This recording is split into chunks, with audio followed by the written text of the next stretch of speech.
Break it down.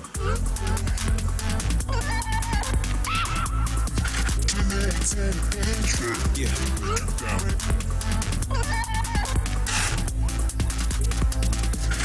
Yeah, come on.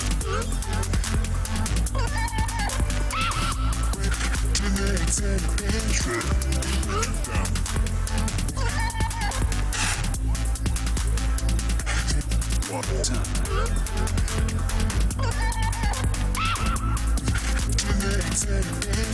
Yeah.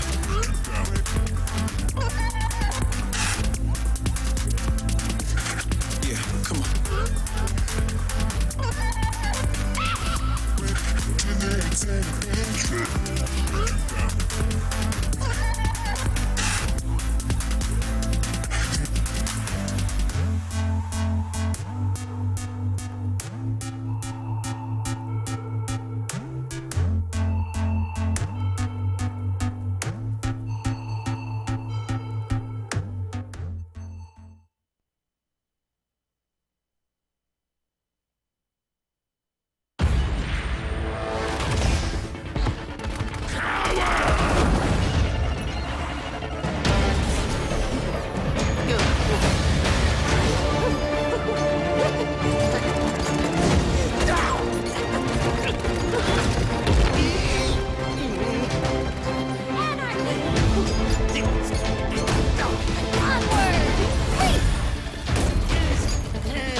Hello, ladies and gentlemen. Welcome to the Paladins Summer Premier Open Qualifiers. My name is Rain Day. It's you know, I am Paladins. I guess that's what that was saying to me here, guys. We're so excited. We're in the game. We're outside of the game. My name's Evan Rayner. This is Nick Keogh, otherwise known by Rain Day and High Res Pretty Hair. We're excited to cast the action for you today in Week 2 for North America. And yesterday was an exciting day for EU. That was an incredible turnout. I expect nothing but the best here for North America. Yeah, we saw a little bit of a flip-flop yesterday. The 1 seed got traded out. Now we're all tied up in Europe.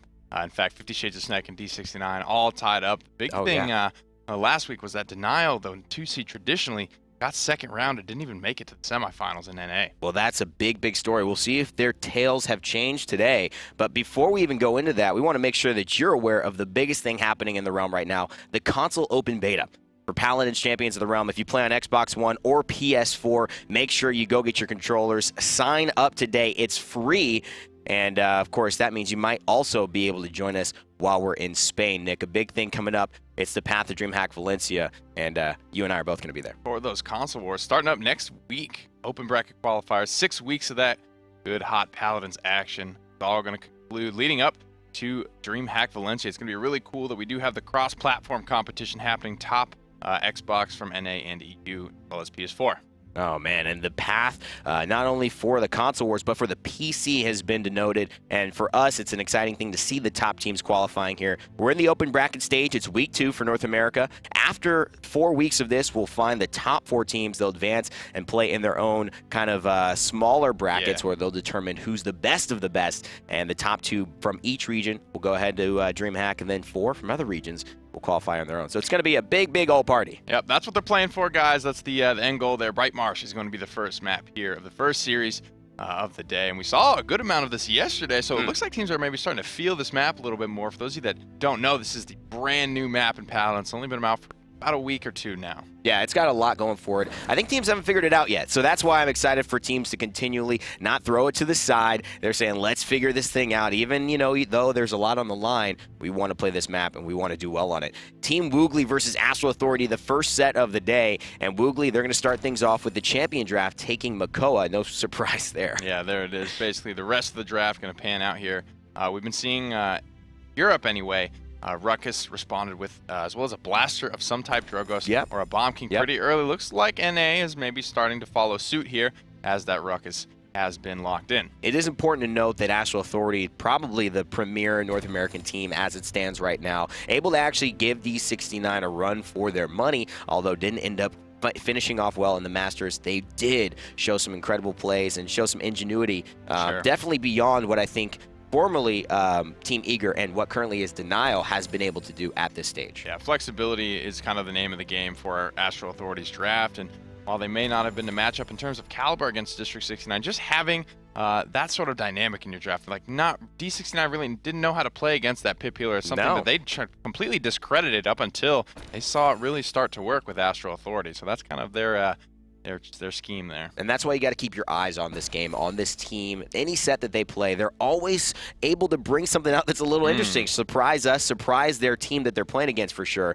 And right now, bringing a Torvald onto Astral Authority's lineup for Bright Marsh, wondering how the granddaddy of the realm is going to play here. Yeah, it's probably going to be Wardoom, I would imagine. Maybe, because I don't see Doseps playing it is the big thing here. Right. Normally, Doe is the one that will fill in, or maybe even Bodies, because we've seen a lot of different roster members here from Astral Authority actually play the Ruckus.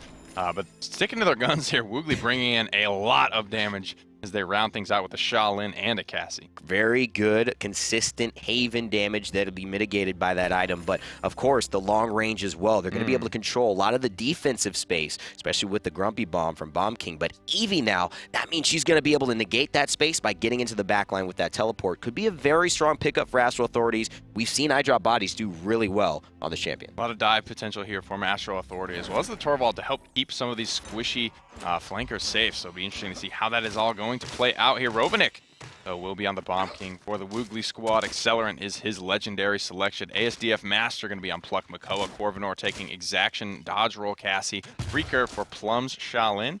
Wizdude yet to select his legendary. And Doseps on the side of Astral Authority. His Majesty taking Wormhole on Eevee. In and out for the flanker. Vex 30 going to be playing Ying with Focusing Lens.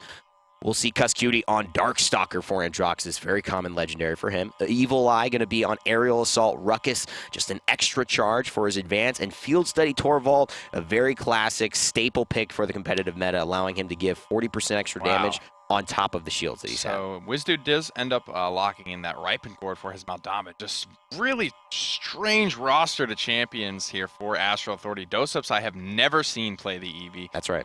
Cuss I did not expect to be there on the Androxus, and Evil Eye on the tank this time. Bodies isn't even playing right now, so we don't know whether he's on vacation, whether he had to take a break, whether he's actually just been replaced from and put into a sub role here. But Vex is playing. I know these guys have been playing quite a bit with each other. We play in the NA scene quite a bit. We see them grouping up quite often, and I got to say that I'm very excited to see Cutie kind of taking the reins off the healer spot, really flexing more into the damage rolls. Yeah, and we did see a little bit of that in the Masters land. He wanted to. Putting Bodies on the support, but frankly, I didn't like what I saw from him. I thought Cutie being the main communicator for this roster, he's able to do that a lot more effectively from the support role, and not when he's flanking. He doesn't have a great view of the battlefield. He's kind of tunnel-visioned, on somebody in the back line, and it really, kind of hurt their performance at that land. And as soon as they switched back to what they were comfortable with, they really started to take off and shine. You've already got scientific evidence that it works better the other way.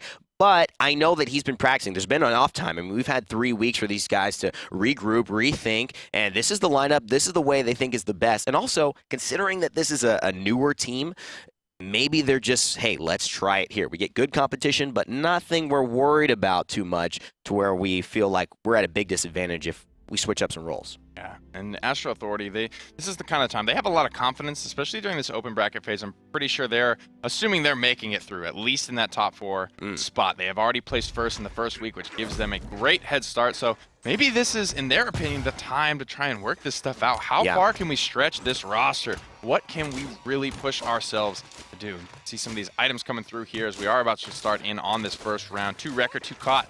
For the boys of Woogly, 2 Cauterizes, and actually 1 Haven. Cuskcutie knows it's going to be very important and probably pretty difficult to survive against this back line from Team Woogly. That's going to be very difficult for an Eevee especially, let alone an Androxus, to survive against a Makoa whose hook pretty much negates a lot of their defensive options. Eevee with the mobility, Androxus with the reversal.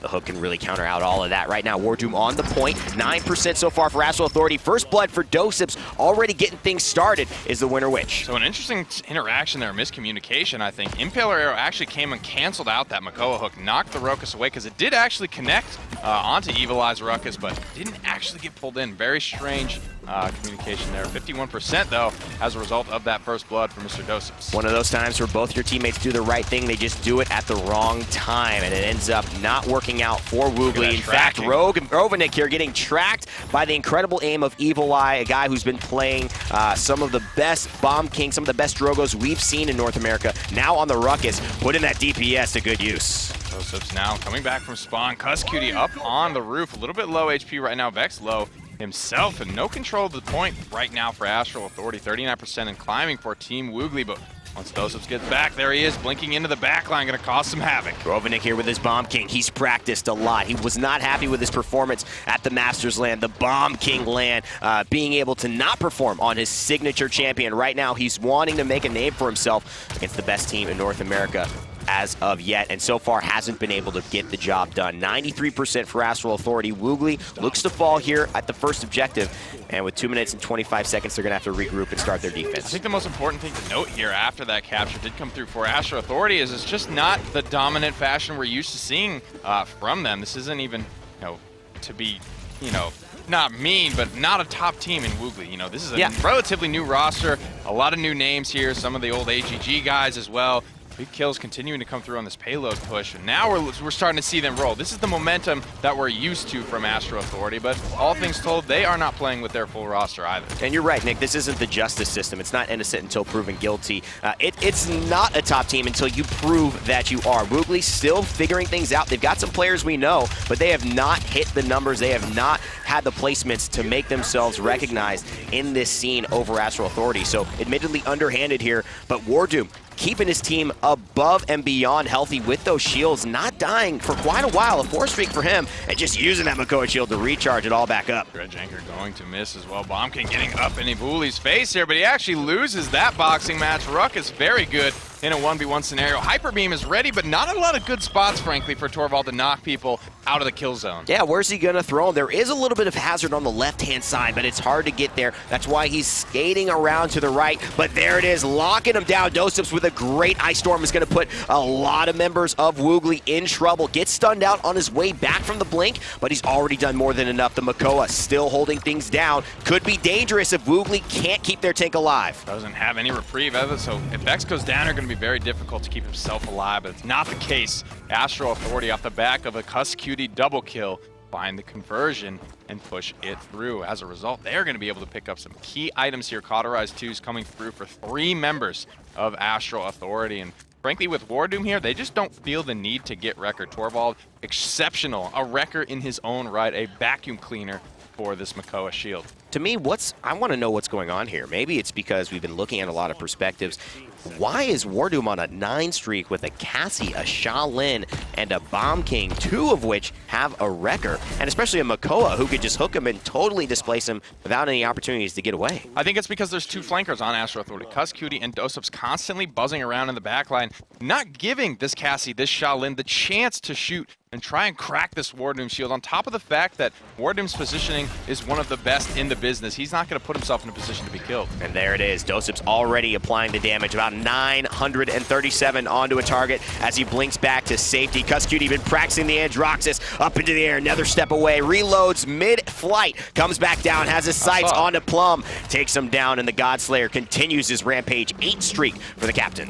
Cuskey, 3 frags so far in this engagement, 2 for Dosups as well, so the flankers cleaning up the entirety of that team fight after losing Evil Eye right out of the gate. So down a man, they take this team fight convincingly, 54% on the point and continuing to row. The benefit of having 2 tanks is when one goes down, you could supplement some time with the other still holding a position, and that's what Wardoom's doing. Largely a secondary tank, staying on the point right now, though, keeping an eye on his teammates, but right now gets stunned out, but Rovenick finds himself being the one in trouble. Only 950 health, the Grumpy Bomb will zone, but can't land enough bombs, and he will fall. There's a Hyper Beam. Wardoom trying to set it up. 11 streak for the Granddaddy of the Realm, and Astral Authority continue their winning ways here with an objective capture. Doesn't buy any frags, but it does buy them the time and the window that they need to capture this payload. So off to the races once again. Astral Authority up 3-0, looking for game number 1 off the back of a very clean team fight. Rovenick just doesn't really look like he knows what he wants to do in these team fights with this Bomb King.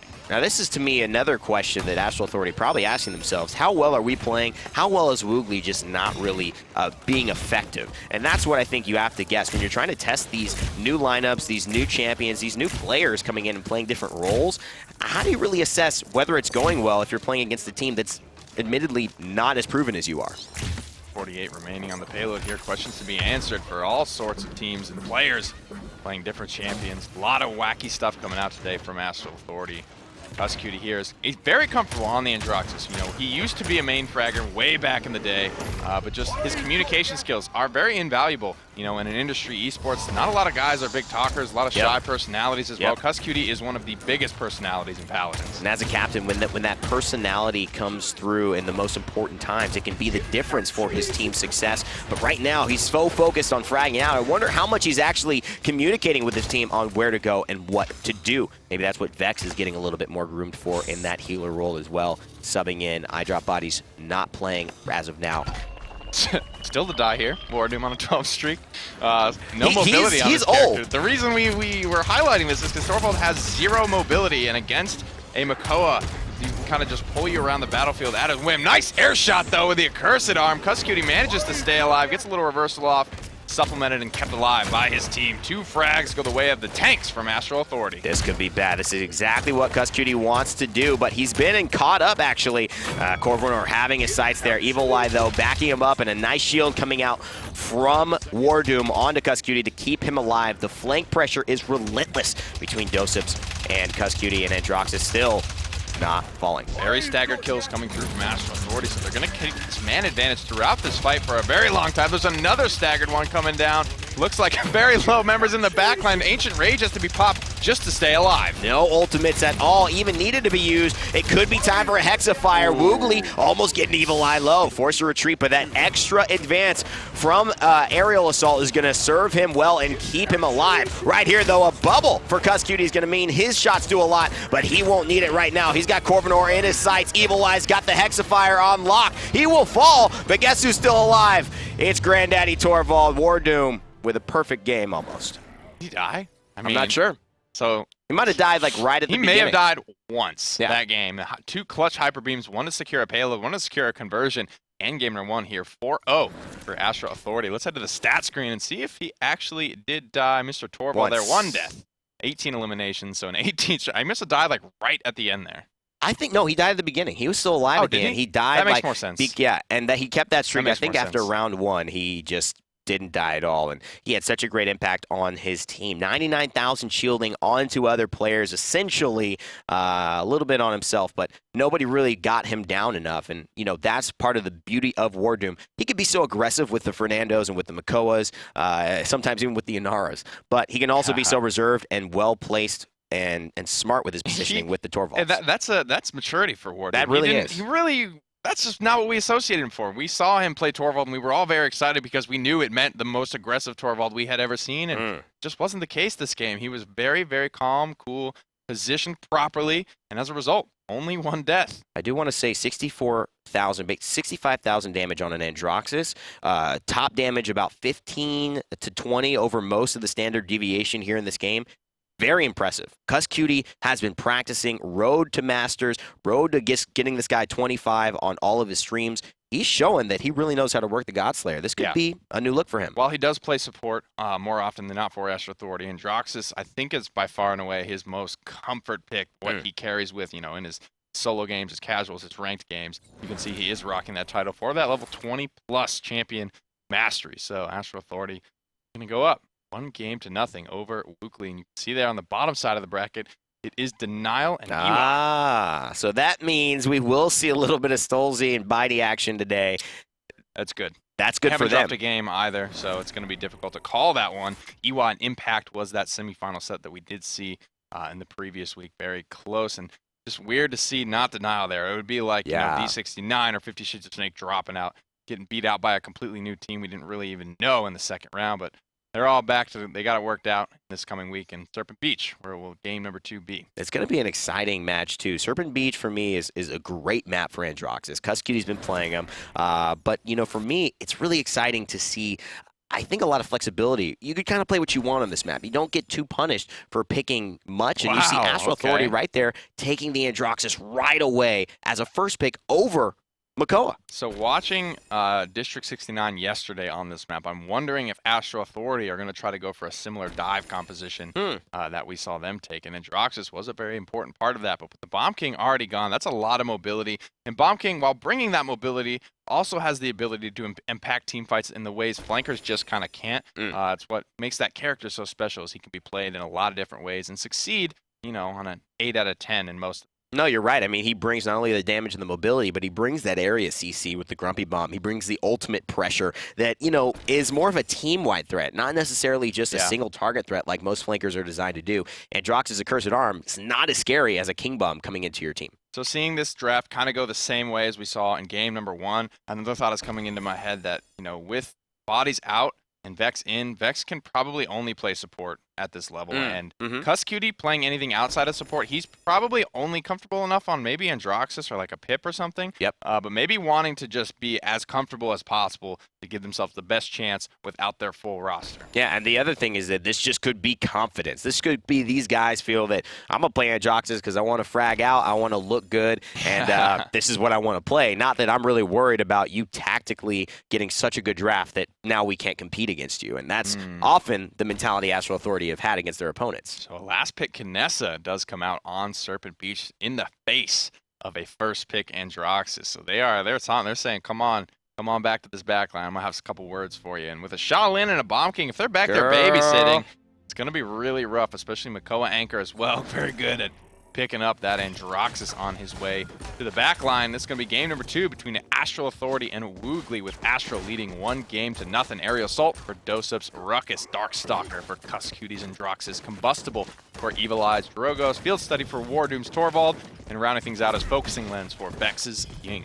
Rovenick, he's going to be on Accelerant Bomb King, and ASD is going to be on a Pluck Makoa here. Corvinor on the Eagle Eye Kinessa. Hopefully he can shoot this game. He's going to have to get that perfect aim. Ripen Gord for Wizdudes Maldamba, and Plum playing the recurve Shaolin, going into a couple of wreckers on both sides and some cauterizes as well. A master riding for Dosup, so he wants to get somewhere. He wants to get there a little fast. Judging by titles as well, Corvinor has that bounty hunter. That means he's going to be pretty comfortable with this champion. There's the hook bait. That's why I am anticipating Ruckus as being so valuable. He escapes that with half his HP left. Yeah. Oh, and he's got plenty of room to spare. He's still got the DPS, and now it feels a little weird to go after Ruckus, but Cuss Cutie, he knows who he needs to take down. It's Rovenick. The Bomb King. Grumpy Bomb pressure is negated now that the Godslayer has found a kill. Dosups returns to the fight after being hooked and actually gets a kill himself. It's cool to see Torvald come back into this meta, and as these kills just continue to be cleaned up.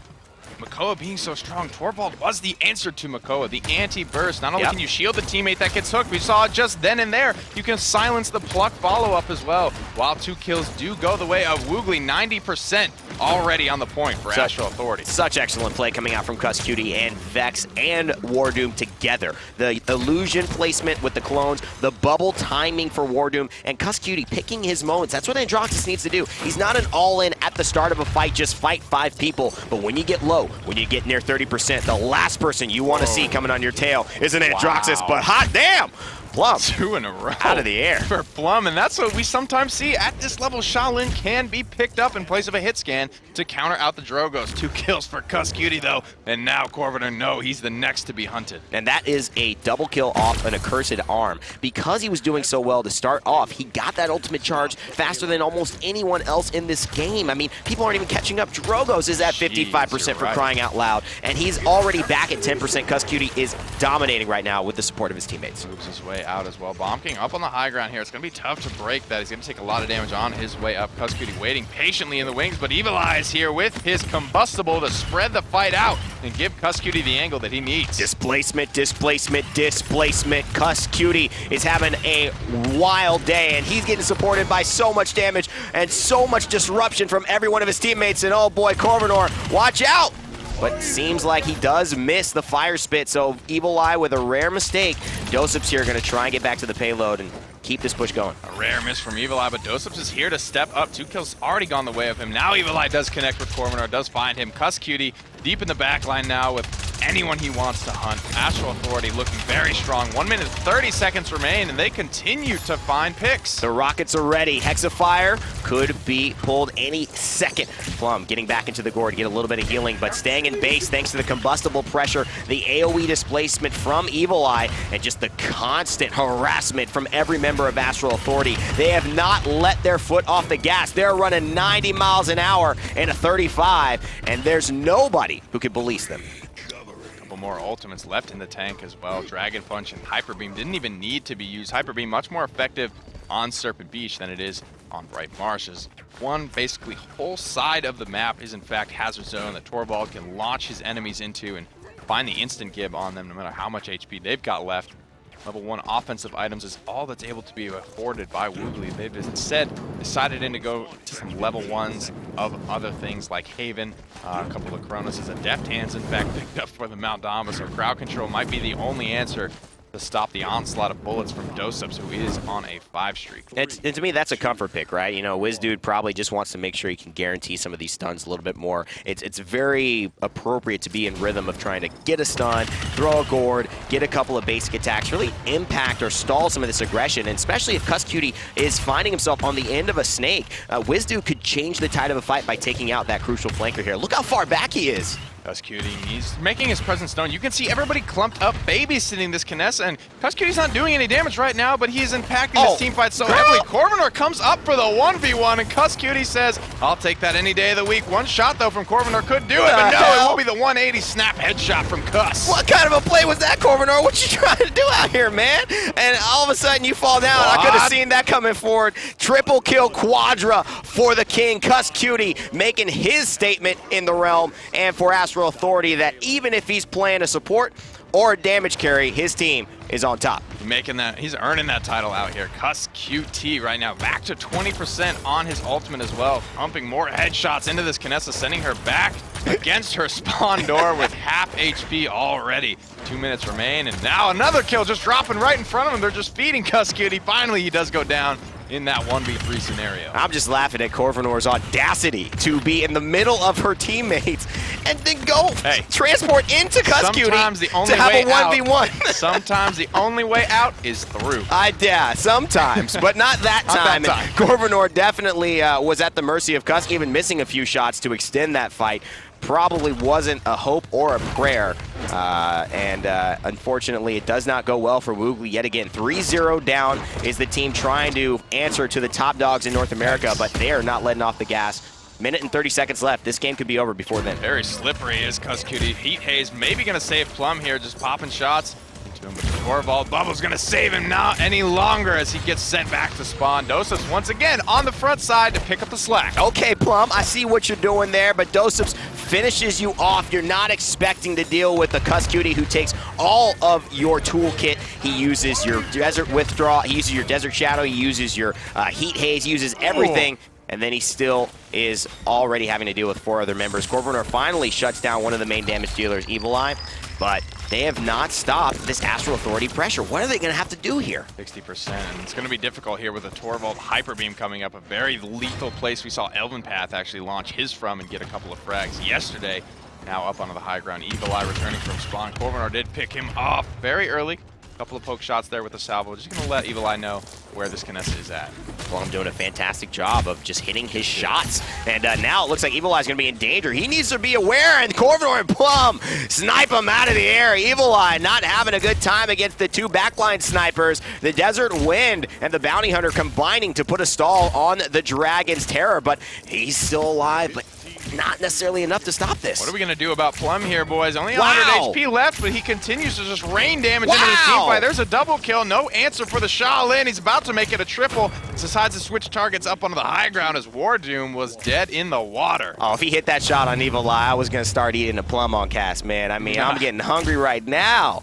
This guy is performing well. The bright light in a very, very dark room for Woogly. And so I think, to me, getting Plum to continue playing at this level is going to be key to their success. Yeah, and Plum's playing well, but Astral Authority just left him alone. Just free-firing, beautiful angle onto everyone in the backline. Nobody paying him any attention here. True. A little bit of a strange decision. He puts himself on a 4 streak headed out of this round. 71% back on the Heat Haze ultimate as well. A couple of resiliences coming through from the guys on Astral Authority, just looking to cancel out this King Bomb stun, Grumpy Bomb stun, Impale stun, Fear from the Dread Serpent, so a lot of value going to be gained from those blue chain breakers. Heading out to battle, it is Woogly following along to their route, just taking a little bit of a more adventurous path, seeing the left-hand side, finding no one there, looking to turn their attention to the middle, knowing the Cuscutie is right away. Oh, big time shot by Corvinor. Takes the Godslayer out of the air. Maybe that's, Nick, why she wanted to go for that 1v1. Yeah, that's why we're fixing that Androxus reversal bug there right through the top. Pops the Headhunter as well. No more pressure. Whoa. There's a free kill coming down. Doseps gets stunned out by the Grumpy Bomb. Unfortunate happenstances here. A lot of stuns coming out from the way of Woogly. They find themselves 30% on the point. First is the Plum show, and now Corvinor gets the second act, and oh boy, Plum and Corvinor combine with about 1,200 apiece to take down the Godslayer, and all of a sudden Astral Authority are on the back foot. That comeback mechanic you mentioned, Nick, now playing into full effect, and this will mean Team Woogly capture the second objective here on Serpent Beach. Keeping up their momentum is going to be key here to this push because Astral Authority are very rarely put on the back foot. How can they respond? Cuscutie going to miss a shot there, but find that one. 2 kills already going their way. Able to answer back. ASDF Master goes down as well. Bully with 3 frags in this engagement. Kinessa being chased out, and Astral Authority regain their footing and will hold this payload for the time being. You know, Nick, you might have changed my mind. You said sometimes the only way out is through. I agree with that statement wholeheartedly. I didn't think it was the right moment, but we're not talking about the play. He knew he might have died there no matter what, but he set a precedent for this game. He said, I am not afraid of you, Cuscutie. I will go and fight you where you want. You pick the time and the place, I'll be there. You even choose the weapon. Outside school. Yeah, bring your boys too, and I will be there. And I think that has totally shifted the way they start playing. Plum and Corvinor are going after Cuscutie. No longer the hunted, they're the hunters. Looking to bully Doseps out. A lot of mitigation coming from this ruckus, but just so much damage pulling through for this Bomb King. Cuscutie with a decent angle. 2 dashes to get himself up on the high ground. Almost there on the Accursed Arm as well. Very clumped up right now. Woogly could look to be punished by that ultimate.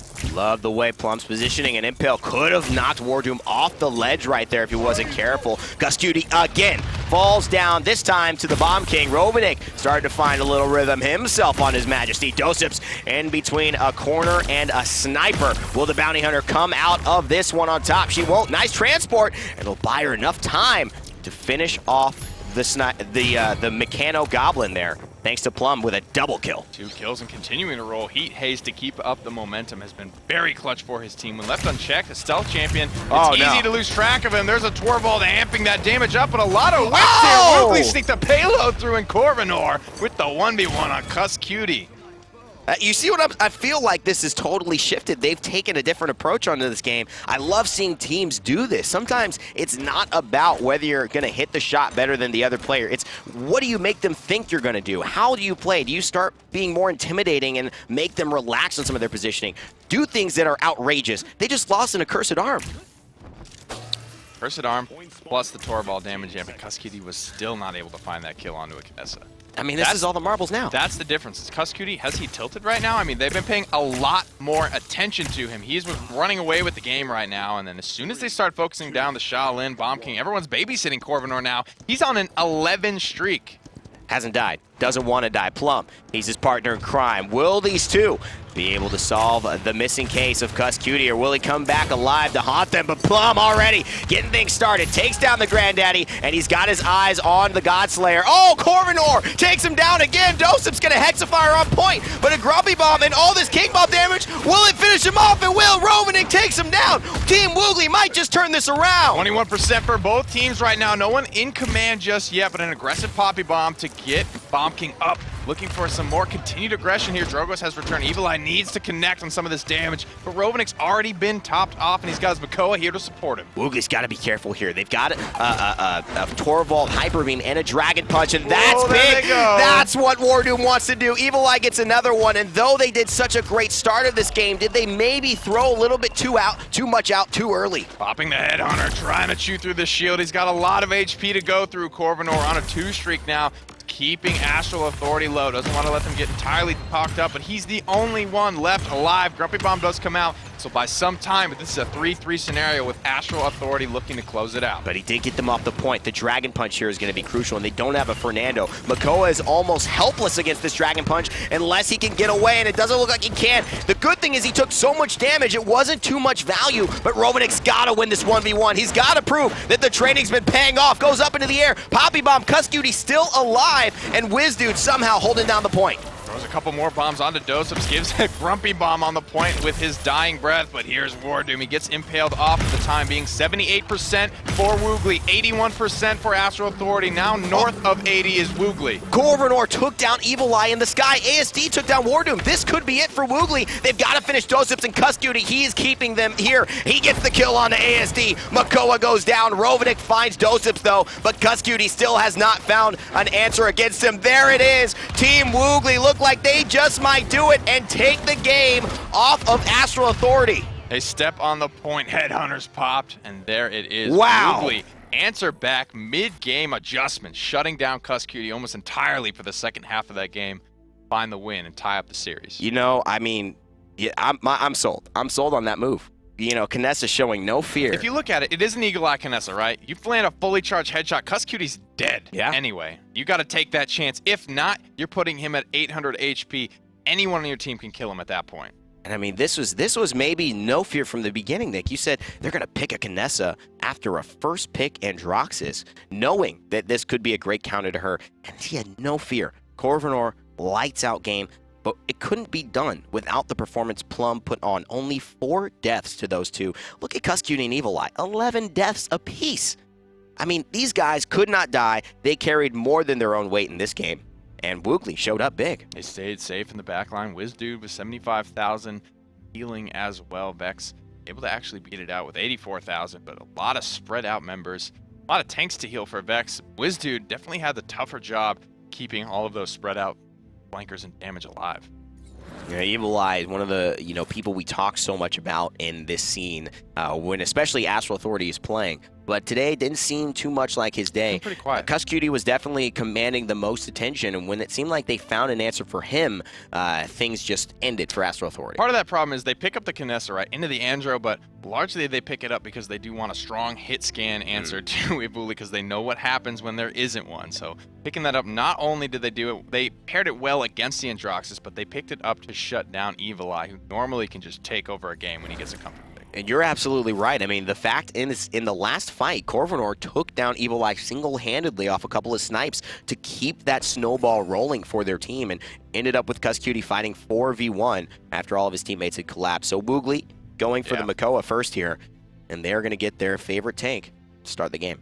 Astral Authority, what do they do in response? They will stick with the Ruckus for the time being. It's kind of been consistent for everyone. Yeah. Everyone kind of knows how to play Ruckus. You point, you click, you pop your cooldowns when you're taking damage, and that's pretty much it. But he's been so good at just doing that. And especially with a field study Torvald to try and bubble amp them, makes him that much better on the battlefield, makes him that much better hook bait, that much easier to survive. I like the Torvald coming back into the fray here for Astral Authority. It's not bad. It's an interesting combo. You know, Astral Authority, they love these combos that look a little weird on paper, but when you actually put it into practice, it really works out well. I mean, imagine if that Ruckus gets hooked and his emitter's down. Well, he's got another emitter with Torvald's shield there. And this is a very tanky lineup. Maybe one of the best ways to counter Makoa is just have high health pools so that if he does pull you, you could survive. So a lot of mobility being drafted through here for Astral Authority, the Bomb King and the Buck, both very comfort picks for dose-ups, and what is probably still going to be Cuskooty because Vex hasn't played anything other than support. The Eevee's picked up kind of strangely here. I don't see a great target for Eevee to be trying to pick. I think this is a Frog Isle map dependent pick to dissuade the Kinessa personally, because I think that because they had the last pick, they had an opportunity. They hadn't had a healer yet, though. Yeah, they didn't. You're right, but I mean, Astral Authority have done some weird things. I think Eevee here is just to give them some backline presence. You're right, they do. And also maybe to be able to compete with some of their flankers who are so good at getting in and out. Eevee as well can compete with that, give a little bit of distraction, open the space up for Woogly.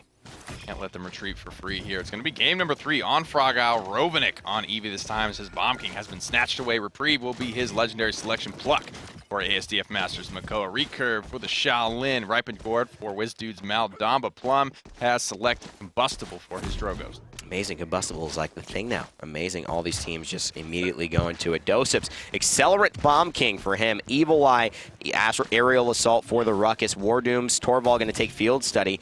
We'll see a Focusing Lens, Ying, Vex 30 proving that he loves the damage a little bit more than the extra healing. Bounce House Buck going to be for Cuskooty, and he knows how to play this one. Very aggressive, especially with Torvald giving him the extra 2k HP and shielding. 2 cauterizes and 1 record for Dosips time, so dubbing the Makoa shielding worth it.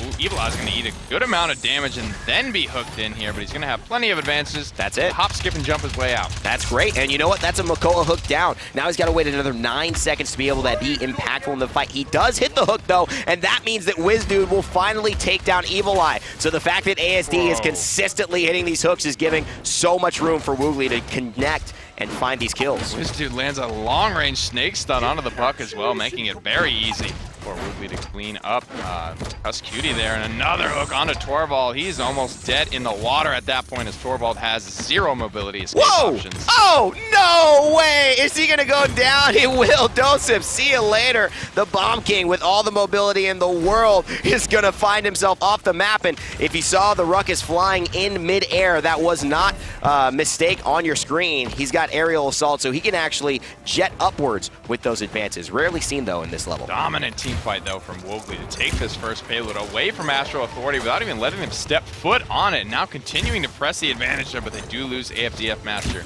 And this could be where Astral Authority look to stabilize their defense. And to me, this is where things hinge, and it doesn't seem like Astral Authority are out of this at all. Not only do we know them as a competitor, but it feels like so much was about Makoa finding those hooks consistently and turning the tide of that fight and the zone happening. If they can get Makoa out of the fight early, Astral Authority could easily come back in this game. And 53 remaining on the payload push here. Not a whole lot of progress made just yet. Plum does find Wardoom, though. First blood going the way of Woogly. In this engagement, Cuskooty's very deep, very caught out. And the full response, the full retreat and collapse from Woogly make it a clean 2-for-0 thus far. We saw this happen to Lazy. Great recognition of somebody who's out of position on the enemy team. Turn around, finish them off, and then make the game easier for you. Again, ASD with a fantastic pull. This Dread Serpent maybe not needed there, but Wizdude does secure the kill on the Dosips. That's how important they wanted to get that Bomb King out of this fight. Another hook lands as well onto the Ruckus here. ASDF Master needs to be careful. Does go into the Shell Shield. Big Fire Spit going to connect here. Dragon Punch is ready. Buckwild flips the shotgun. Cuskooty looking for blood. Cuskooty, though, not going to find it right now. In fact, he will find it. 2 for him out of the ultimate. That's great for a buck, considering it just doubles your damage. You still got to do the same old things you would have to find a kill, and he's definitely made use of that one. King Bomb ready for Dosip, so the zone is looking strong and very possible to tie this back up at 1. Woogly gonna have to take advantage of this early lead to see if they can get a pick somewhere. 45 seconds to go. 25% of the payload push distance gonna be increasing as well, as nobody from Woogly is on this payload. It has begun its slow roll backwards. You can see now about 40% of its path left to be covered here. And one of the toughest corners to break on Frog Isle. They lose Rovenick early before this fight even begins, so that's gonna buy them another 12 to 15 seconds. And that's beautiful there. Dosips is able to follow up Bomb King damage onto the famous Bomb King player.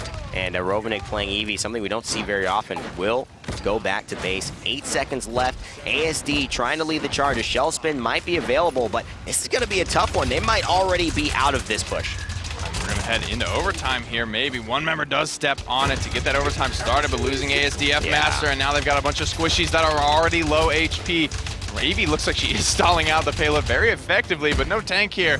Probably going to have no hope at this overtime. It will expire. Astro Authority get their feet under them and tie up this game number 3, 1-1. Evil Eye really going up in the air with those.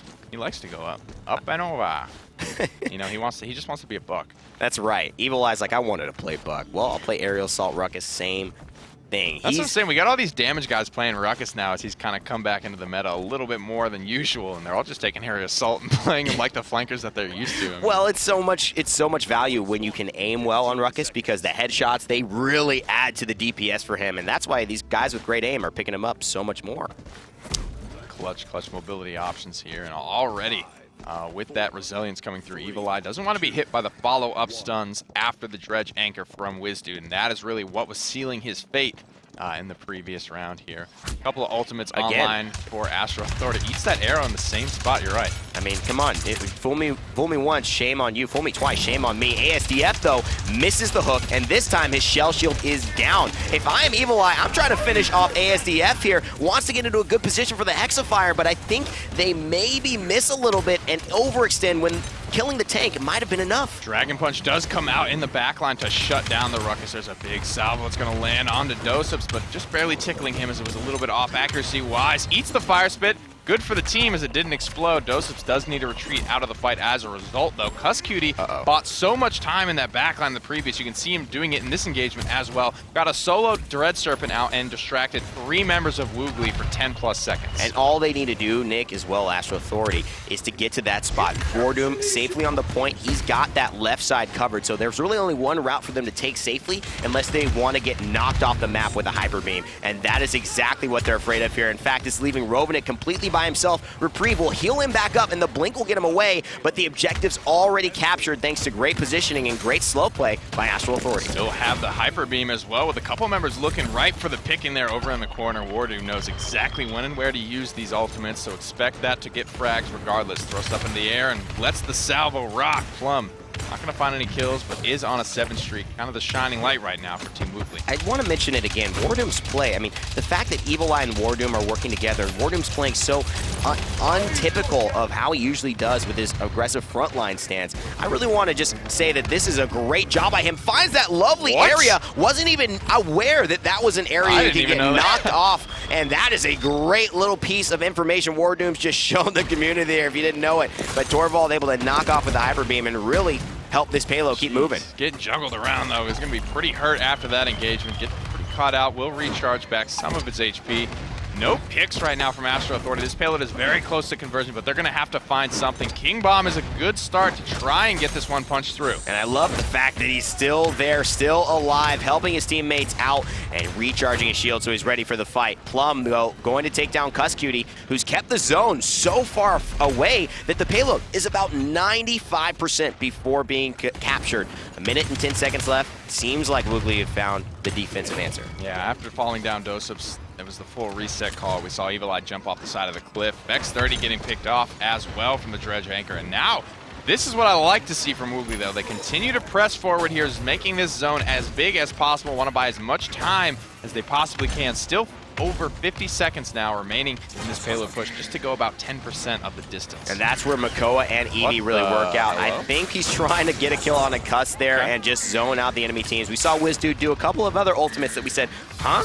Well, why did he ult right there? Maybe not necessary in this game, but he does secure a kill, so you gotta say that's value. There's 30 seconds left. Having to wait for Cusscutie to get a full 5-man team might not be enough time to actually push this. Yeah, don't really hate it because Maldamba can, in fact, charge his ultimate super quickly. Already back to 30%, but being pressured out in a big way by Cusscutie, who has flipped the shotgun, gonna get the reset on his cooldowns. This is the snowball potential from Buck, the unyielding. Triple kill for Cusscutie and gets this payload going once again. Shotgun engaged, and he's got 3 kills to his name. He's looking to find one more, but Rovenick's gonna heal back up. A nice heroic leap, time to perfection. Talk about a sweet confection there. That was Cusscutie putting on the moves and making himself a nice plate of Eevee sandwich right there. He's looking to find one more, and there's WizDude running into a wall. That's not gonna save you, buddy. Wardoom helps the clap on, and these shields, and this play is relentless. Triple kill for Wardoom here. Needs another nicely timed ice block. Gonna be blasted. Is that Quadra? Is that a Quadra kill for Wardoom's Torvald? I think it was. Dear Oh! God. Just so that they can go gotcha. back and cut that. I'm trying to make some hype commentary after the fact so they can kind of cut that and then put that in the top play because we really weren't talking about it there. But everyone there got a triple kill, a quadra kill. I mean, that turned so fast. I think a lot of it was off of a great ult by Cuss, getting the double kill onto Corvinor. It's because it's not just a free win like a King Bomb or a Dragon Punch or a Dread Serpent. It's all just comes still down to the player has to aim, has to hit those shots, gets all the free cooldowns back and doubles the damage, which is very impactful. But you know, we see Perdo sit on these Buck Wilds almost the entire round, and then right as soon as he sees his moment, he will flip the shotgun and press the gas pedal. Cuss Cutie channeling his inner Perdo as well, finding the triple kill and really getting that payload started, really coming in the clutch for his team. Oh, this could be dangerous for Rovnik already. Feeling the pressure, but Cuss Cutie takes a shot of his own, and Rovnik on the trail, but he will fall. Dosip's there right where his buddy needs him. A nice recharge from Wardoom saves him a little bit, but Wizdude finds the kill. Woogly and Astral battling it out. DC immunity from the Hexafire. Not going to do a whole lot for Evil Eye there. He will still fall back into the backline. There comes the King Bomb as well. A lot of pressure being put on by Astral Authority, trying to put this game away. Cauterized pressure is going to be good enough from Cuss Cutie, and still just keeping him in his base. We'll get one last leap to maybe get himself out of trouble, but no, we'll be plumbed. Unfortunately, couldn't do it. Rovnik just stalling out the push. They know that they've got to try and win this point. Otherwise, it's GG and Astral Authority take a 2-1 lead in this set. 87% Eevee's the one to do it. She can get on their Ice Block. A nice Ice Storm to push them back and actually give some space to ASD, but a missed Dragon Punch means they won't get value for one of the best ultimates in the game. Hyper Beam is looking pretty lethal here as Warden continues to put the gas pedal on. It's Cuss Cutie with 2 kills already, looking for a third. Dosip's going to clean it up. Hyper Beam is here to zone even an Eevee that comes through. Warden just pops it for funsies as Astral Authority take game number 3, take the lead in the set 2-1. Well, it is working. Kill, boys. Let's go. Quadra kill for Wardoom. You know, we thought it would be on a Hyper Beam. It happens so slowly, too. Can you quadra kill still by Wardoom? Fantastic play. But truly though, he really, to me, has been a guy I want to talk about today because his play has matured in a lot of ways. Not necessarily having to play the same role can throw a player off and make them really not sure of where they stand in a team. Wardoom takes a different role today, plays more passively, more reactively, and does it to perfection. Only 3 deaths. Yet again, and wasn't just a quadra kill, feels bad. Only a double. Some clutch moments for him, though. Absolutely, you know, was I think still probably an unofficial maybe because it wasn't unofficial. It was more than a double kill, or it was more than 2 kills period. But you can see in his multi-kill combo on the scoreboard there, it's only in fact a double kill there. Still great play from the old man Torvi there. 3 deaths to his name, only 1 for Vex, so not under a lot of pressure that game. Very incredible stuff for a Ying player. It's easy life for a Ying when your team's winning. You know, 112k healing, you're chilling. But you know what? Even when they lost, this is pretty impressive. But even when they lost the round, I mean, they did lose a round in this game. To only have died once, I mean, that's pretty good. Nobody else has that. But again, you don't have to be that way when you've got so many aggressive players like you were mentioning on your team to do that for you, to die for you. This one's going to be interesting though, Nick. Ice Mines for the potential final game. Astral Authority could close it out, get to the finals. I mean, you expect any interesting picks here? Some new champions in the I don't realm. know about interesting picks. Willow has yet to come out. Inara, they did it last time. They did do it last time, but I don't know if already losing a game in this set if they're feeling confident enough to do it this time around. And maybe not until next patch, Inara getting a big buff for herself, but that's prioritizing awesome. the Ruckus. These guys have now picked something other than Makoa first twice. Yes, and that is important. That's important because you throw Woogly's draft off. Sometimes I hear these comms and they say, all right, they're going to pick this, we're going to pick these 2, they'll pick these 3, and then we'll figure out the last 5 picks. And then they pick something different and they say, wait, what do we do? Wait, we got 20 seconds. Just pick this. And so you could throw them off a little bit there, especially if you have a game plan like Astral Authority seems like they do. I love that we have Astral Authority to do this. They take pride in not picking what everyone else is picking. I mean, look at this. The Grok coming out as well. They do care for the Grok. I wonder who's going to be getting that. And a Barrack as well. So wanting to go for just the point. They want to win this point fight. Yeah, I mean, that's a good way to do it. They've got a lot of control. If they do a Maelstrom Grok, trying to get in on that is going to be a lot. Production, I swear. Oh, yeah! Let's go, brother. The cream of the crop. You know, I'm so excited about this, man, because we finally get to see the new champion, Willow. Did Astral Authority see this coming, though? See, that's what I'm saying. I don't think they saw that coming. No Willow way. is point bust incarnate. No way did they say, hey, we picked this kind of point-busting team, and they'll probably pick Willow against us. So now, what's Astral Authority's process like in their mind going through? How do they respond? Picks? They're going to pick up a Cassie, which is decent for killing Willow. You know, you can do it from a safe distance as well as not having any fall off. And Droxus as well, getting into the back lane. Willow's she's very squishy. Yeah. Not a lot of mobility. Similar ultimate windup to Drogo, so very easy to kill if you catch her out while winding up her ultimate. And is not great at shooting people in her face either. She's really just wants to kind of chill out and just crank down on the point. Oh, man, Saris almost had me going there, but the double healer will not happen today. Shaolin taken, and again, Plum on that Shaolin, very effective today. Willow, though, the real big story. I can't wait to see what she does. Definitely. A lot of people have been, experimenting with her and those legendaries, specifically Plum, off the Shaolin and that performance he had. Now going to be on the Willow on the other team. Cassie will be taking Exaction. Will be Doseps playing her as well. Aerial Advance for Evil Eyes. Ruckus playing that all day. Architectonics for Ward. Dooms Barrack. Totemic Ward. 4 Vex 30s. Rock thus far hasn't switched it out just yet. Darkstalker for Cutie Xandro. Rovenick here. Chain Reaction. Bomb King. Pluck. Makoa there for ASD. Recurve Shaolin for Corvinor. Wizdude running Ripened, Gord Maldamba, and Scorched Earth for Plum, meaning any shield, including a dome shield from Barrack, 20,000 health, a ruckus shield, an emitter, anything happening on that point will die within a dead zone within 2 seconds. 50% each second. This is an incredibly powerful legendary to pick up, and she's going to throw that on the point, I'm sure, the second a shield goes up. A lot of damage coming out, but Cutie ripping through the Raptors, and Dosep's there to supplement, so 2 kills falling for free in the backline. Woogly has yet to respond with a kill of their own. Even despite having the Makoa here, Dosep's going to continue to roll this team fight forward. Wardoom is on point. Doherty here just jumping and staring down. And this is Cutie and Dosep's right here. This is just a duo who knows what they want to do. They don't care who they're playing against. Seedlings, Dead Zone, Scorch Earth, you name it, we'll take it. We're just going to go in with our Androxus and our tried and true Cassie and frag out. And that's exactly what they did in this first point. No hope for them to get back. Dosep's with another kill. 1-0 goes Astral Authority on Ice Mines. Good Cassie going to be able to pick this Willow apart from a distance, which is really, really interesting to see. And Dosep's is one of the best Cassies in North America.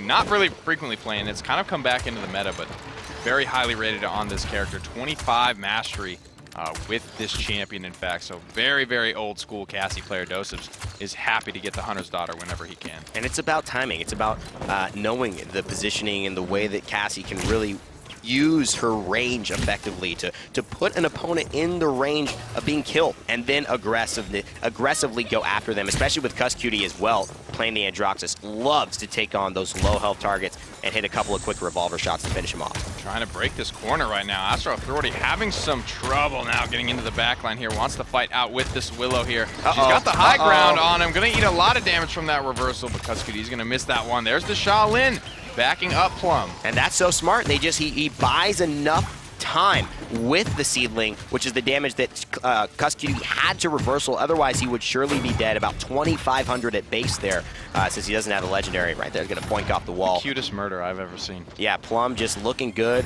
while committing crimes. It's a dangerous thing when she's in the realm.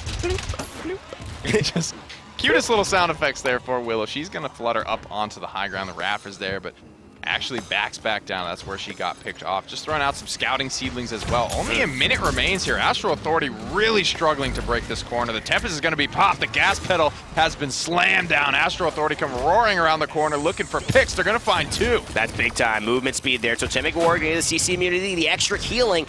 So they're going to be able to get away from the Grumpy Bomb. Willow up in the air, uses the flight to get away. And the Fae trying to provide their champion of the realm with a little bit of power. Not able to do it yet. Dead Zone on cooldown. All of her abilities on cooldown. She's only hitting for 500 at this point. Long cooldowns as well for Willow. 15 on Dead Zone, 15 on ceilings, and something around 11 or 12 for her mobility skill. Flutter and Ibuli putting a lot of damage into the high ground, but just forced to back off for the time being. Big Seedling coming out as well, continuing to force them back, but 2 kills for nothing thus far. Cutie surging forward, finds a double kill.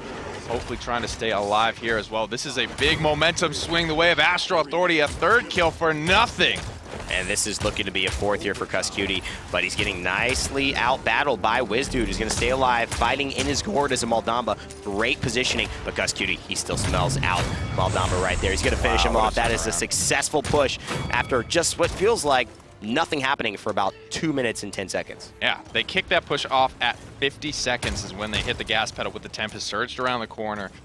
Didn't stop from there on out. Doseps and Cuscutie finding a lot of key kills in the back line there. 5 streak, 6 streak for Wardoom, 6 streak for Cuscutie as well.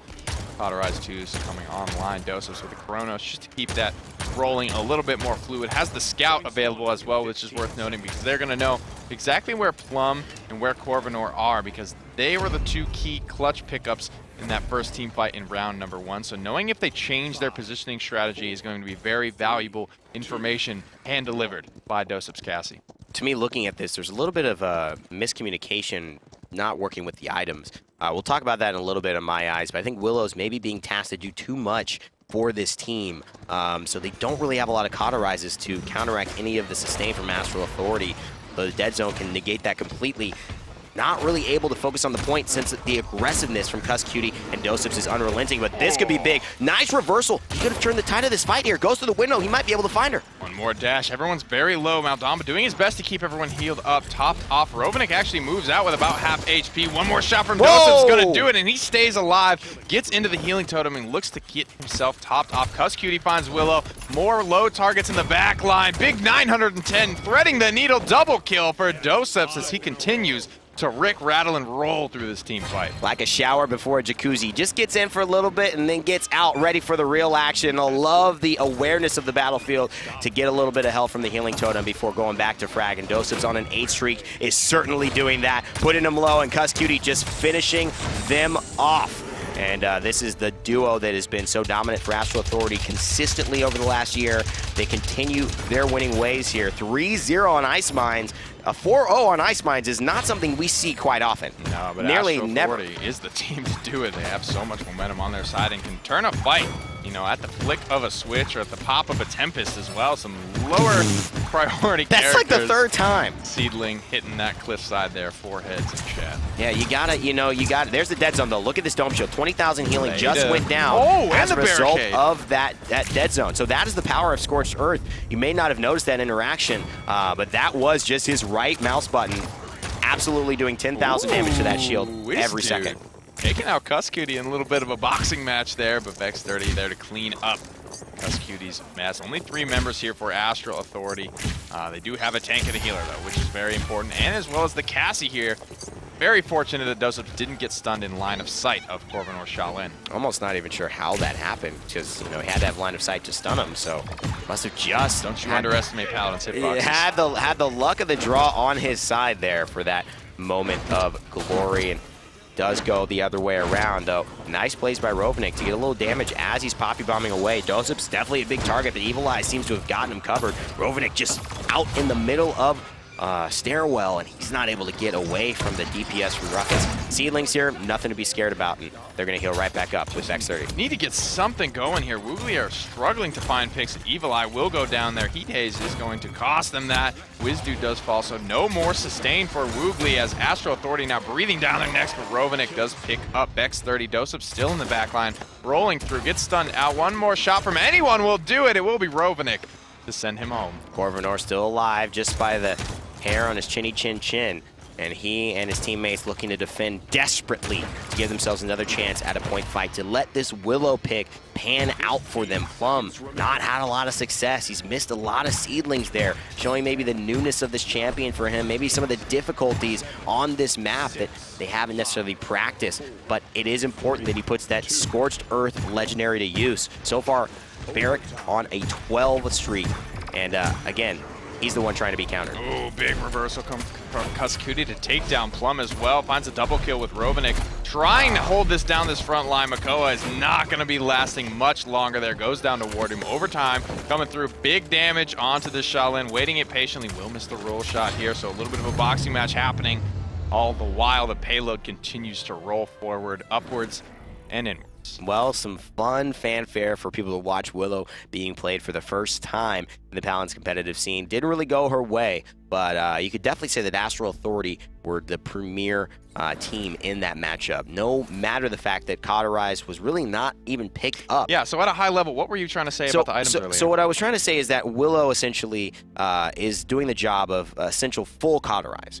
But because of that, they seem to itemize completely away. Even Willow picked up Wrecker. Everyone had Wrecker except ASDF, Makoa, who had 1 level of Cauterize by round 2.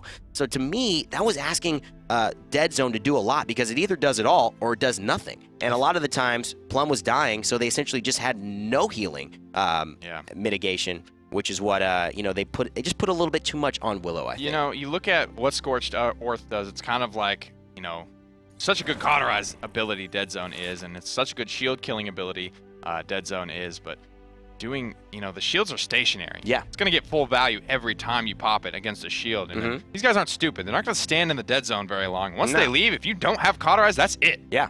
And the other thing, too, is that that's such a long cooldown. They count all of your anti-healing on just that cooldown. It's a bit of a risk, even though there is a stationary healing opportunity with Grok's Totem. I see the logic, but I just don't think in practice it works that way to really have the efficacy they need to stop the healing that is coming out for Astral Authority.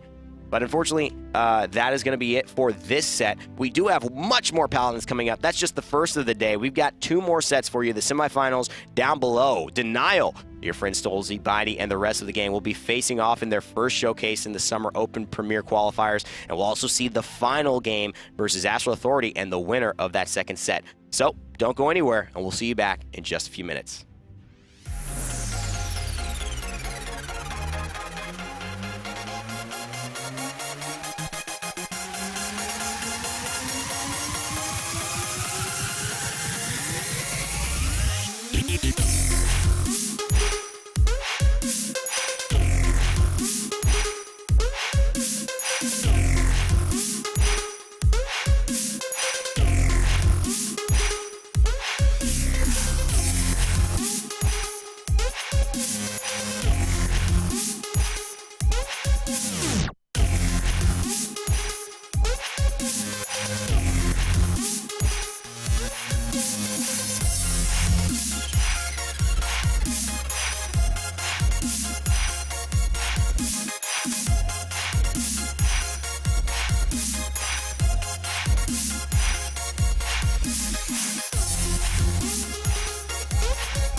Hello, ladies and gentlemen. Welcome back to the Summer Premier Open Qualifiers. My name is Rene.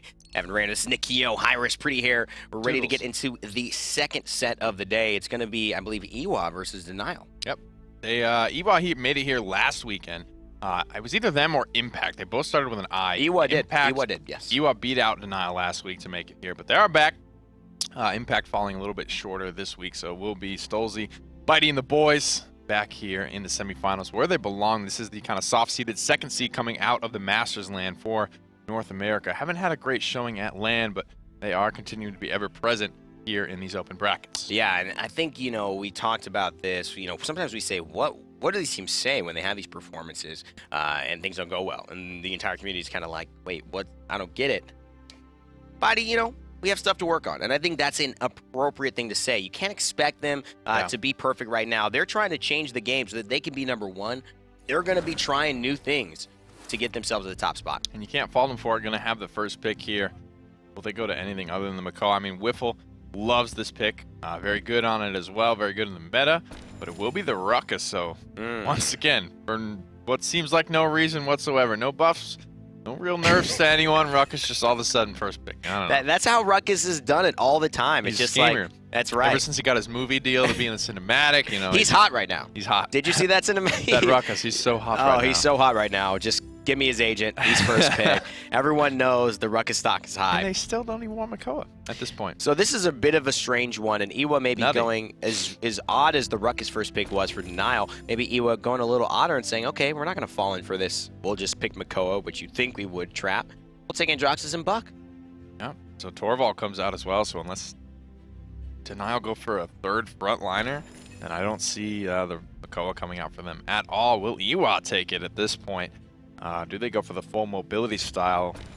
Fernando, no. Makoa going to be snagged up here in the, fourth round of picking.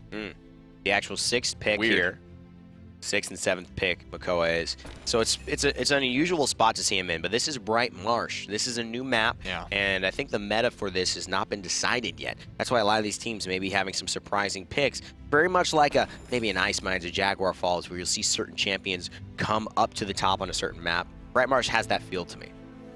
Cassie Lex as well. Covered and locked in Lex. Haven't seen him in a minute. The two flankers for Iwa, and we'll say 1.5 for Denial, as Cassie can kind of get in there. Victor being hovered as well. Locked in finally. It's going to be a good look here for Lex to be supplemented by Field Study. I don't think that we've ever really seen that before, because Torvald had kind of fallen off by the time Lex had come in. So this is going to be a lot of burst damage. I don't know if Iwa's going to be prepared for it. Oh, man, that's going to be pretty disastrous. I mean, he's hitting for around 1,200 something, 1,300 maybe. Right up close with Death Hastens online when he's got a Wi-Fi protection bubble of Field Study. So Shady Shades, he's nothing to scoff at either. An incredible player who's often been the backbone for Denial success.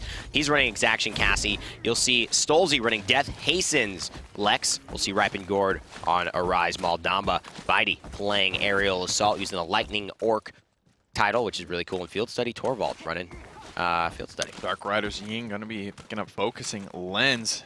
Jake B's Victor with Gunnery, Invocals, Darkstalker, and Droxus. Selection is Bounce House for Protections Buck. And of course, rounding things out is going to be Pluck Makoa for William, 5-5. Jake B, just one of the better players, I think, mechanically, just in terms of commanding presence in Paladins. But he's going to actually find, him and his team are going to find a kill onto Arai really early on. Soulsy's going to find one onto William, but Protection will slay Shady Stage. Jake B will actually take down Bitey, and Protection will find two. This man has played Buck for so long and been so successful, and already Team Denial Esports are just on the back foot. And getting a very early and violent reminder about why Makoa is first pick. Yes. Just snagged away immediately. Immediate man advantage is going to land again, but this time onto a Ruckus, a character that can survive the follow-up burst. And the key is they got Arai out of the fight so early. They had no healing at all. And look at this, Jake B, just a terror on this Victor. Gunnery Victor just aiming down sights, getting the extra bonus damage, reloading a clip to get the bonus damage on the first 4 shots. They're trying to go back and forth. This is not a good sign for him, since Denial Esports have overtaken this point as of now, 45% and counting for them. Beautiful gourd from Arise, well, to keep everyone just barely alive from that onslaught of damage pouring out from Victor. Shady Shades, very aggressive right now. Gonna roll backwards, but still get picked up, rolls away. Cassie, maybe another character that's good hook bait as well. She can quickly roll away, but the double man death squad rolling through here.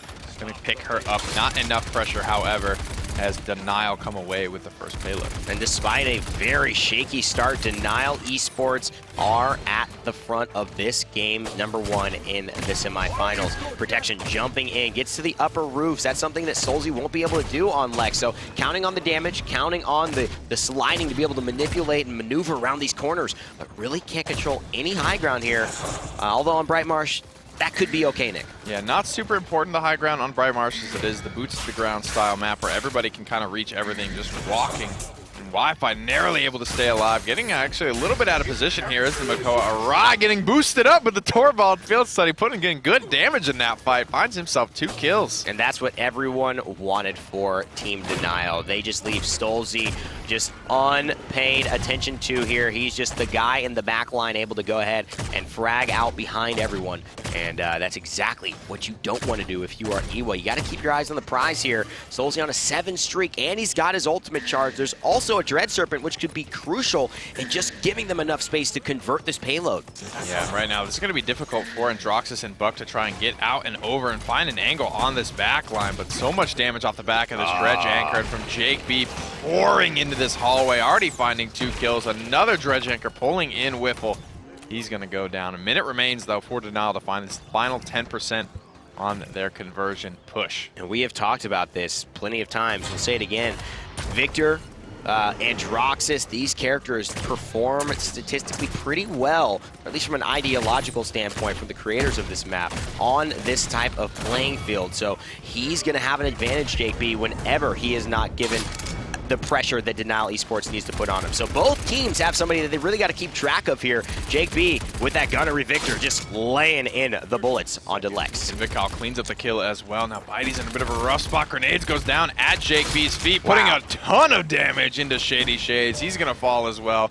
Looking for the damage on the Bitey. Just that split second of lockdown before the Dredge Anchor actually pulls someone down is enough time for this Victor to just chew through their HP. I mean, this man has great tracking as well. Jake B, you know, we talked about him. He's been playing Victor for a long time. He really has. And you know what? Not only in the high-level esports here, but in, you know, talking about the AVGL championships, which he was a part of at the Masters LAN, his team was phenomenal. Him and Z1 Unknown were just absolutely devastating, and he knows how to carry a game.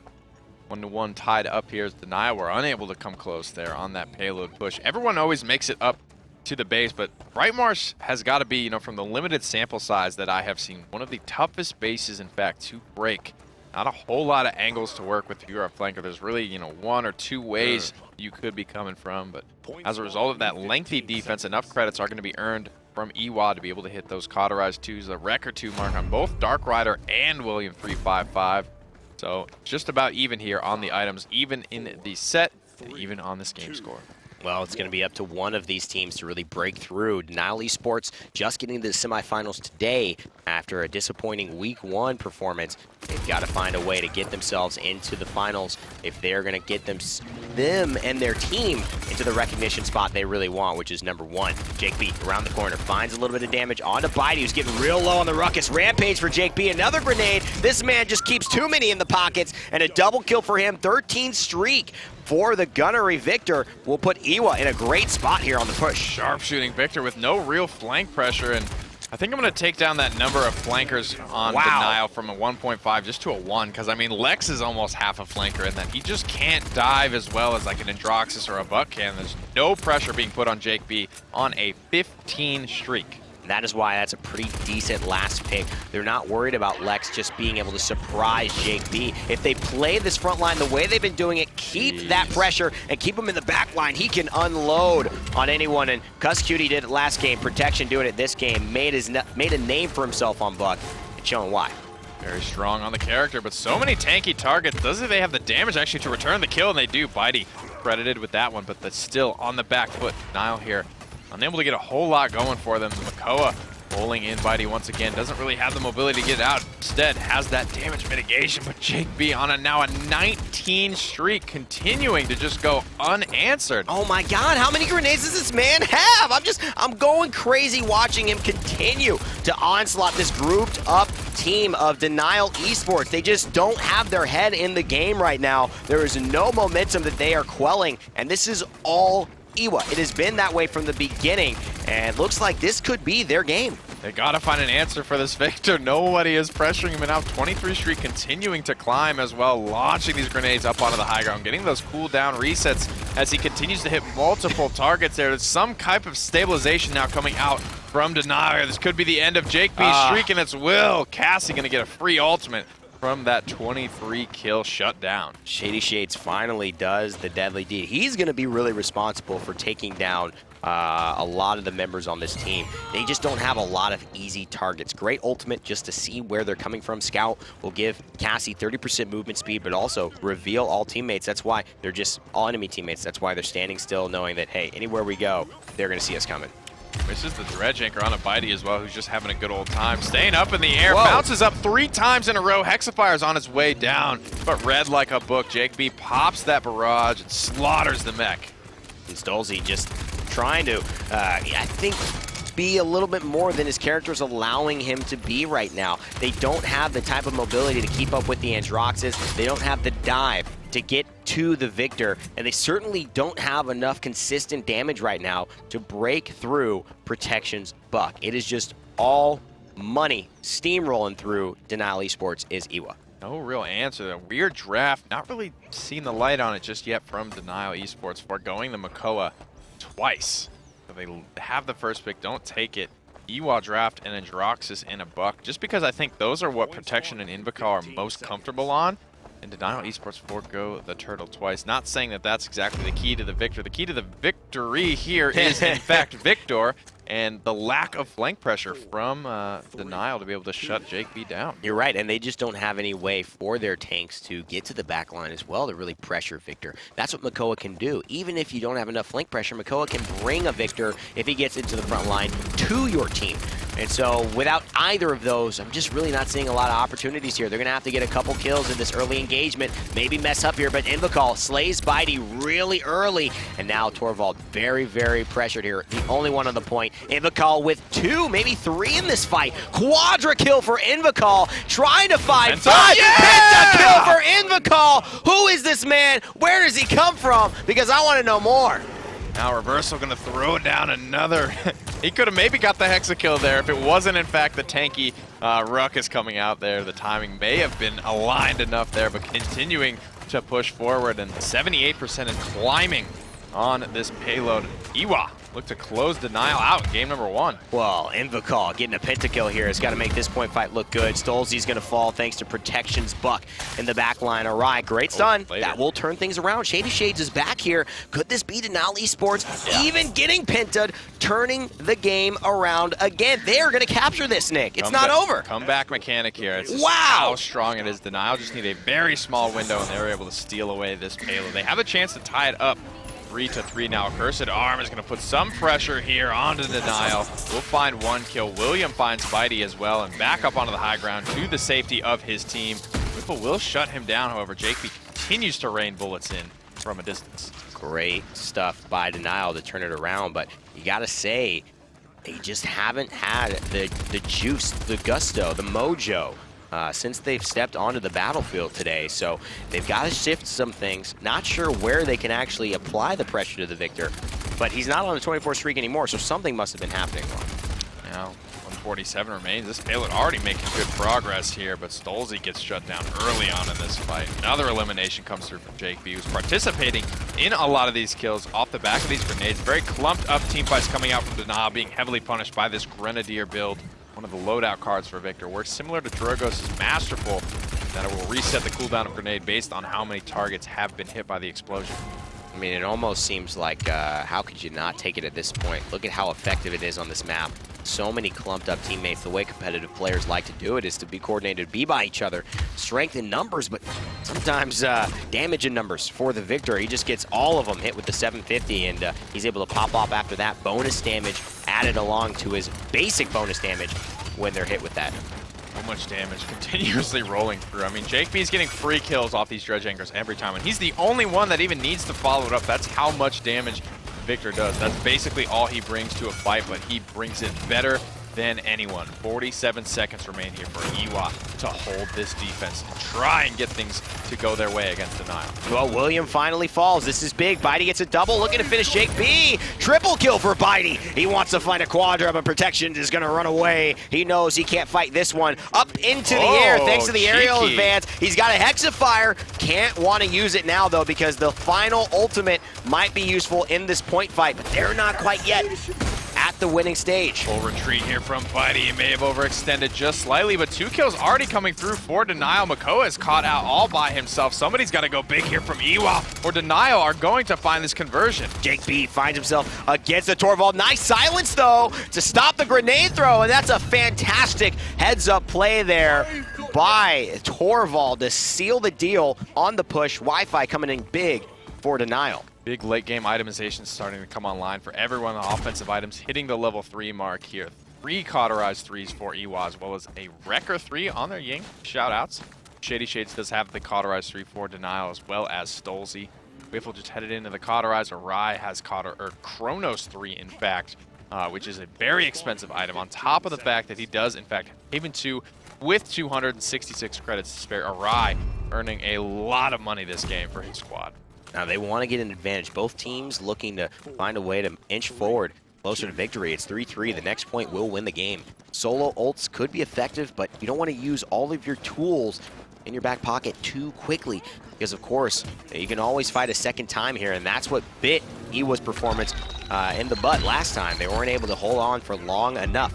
Now Esports 21% on the objective so far, and here's an ultimate by Jake B. Cancels it out, though. Yeah, not a lot of damage found from that one. He's only going to retain 3% of the charge there. Big Hyper Beam knocking up everyone up and away, but it's 2 kills for nothing, 3 kills for nothing. Denial on the back foot. Another triple kill for Invocal. Could be a quadra here if he's able to find Whiffle. Wow. He will drive it home once again. Invocal snowballing this team fight with Androxus. Unbelievable play here. Invocal just stepping up, putting himself into the Paladins esports scene and making a name with a performance like this against some big name players on the enemy team. But again, only 69%. They're fighting 4v5 right now since someone's on the point, and that means Stolzy picks up Invocal. This could be big for Denial, and Iwa has to hold here. The law comes through. Stolzy gets Jake B. The solo ult was real, and this could have turned the tide. Double for Stolzy. Mr. Clutch, 3 kills already in this engagement, snuffing out Protection as well. Iwa is going to be very hard pressed. There's the Makoa caught way out. He's going to be so staggered. William with a very dangerous death. 1100 as he comes around the corner. Invocal shut down. Buck, the only one left to contest.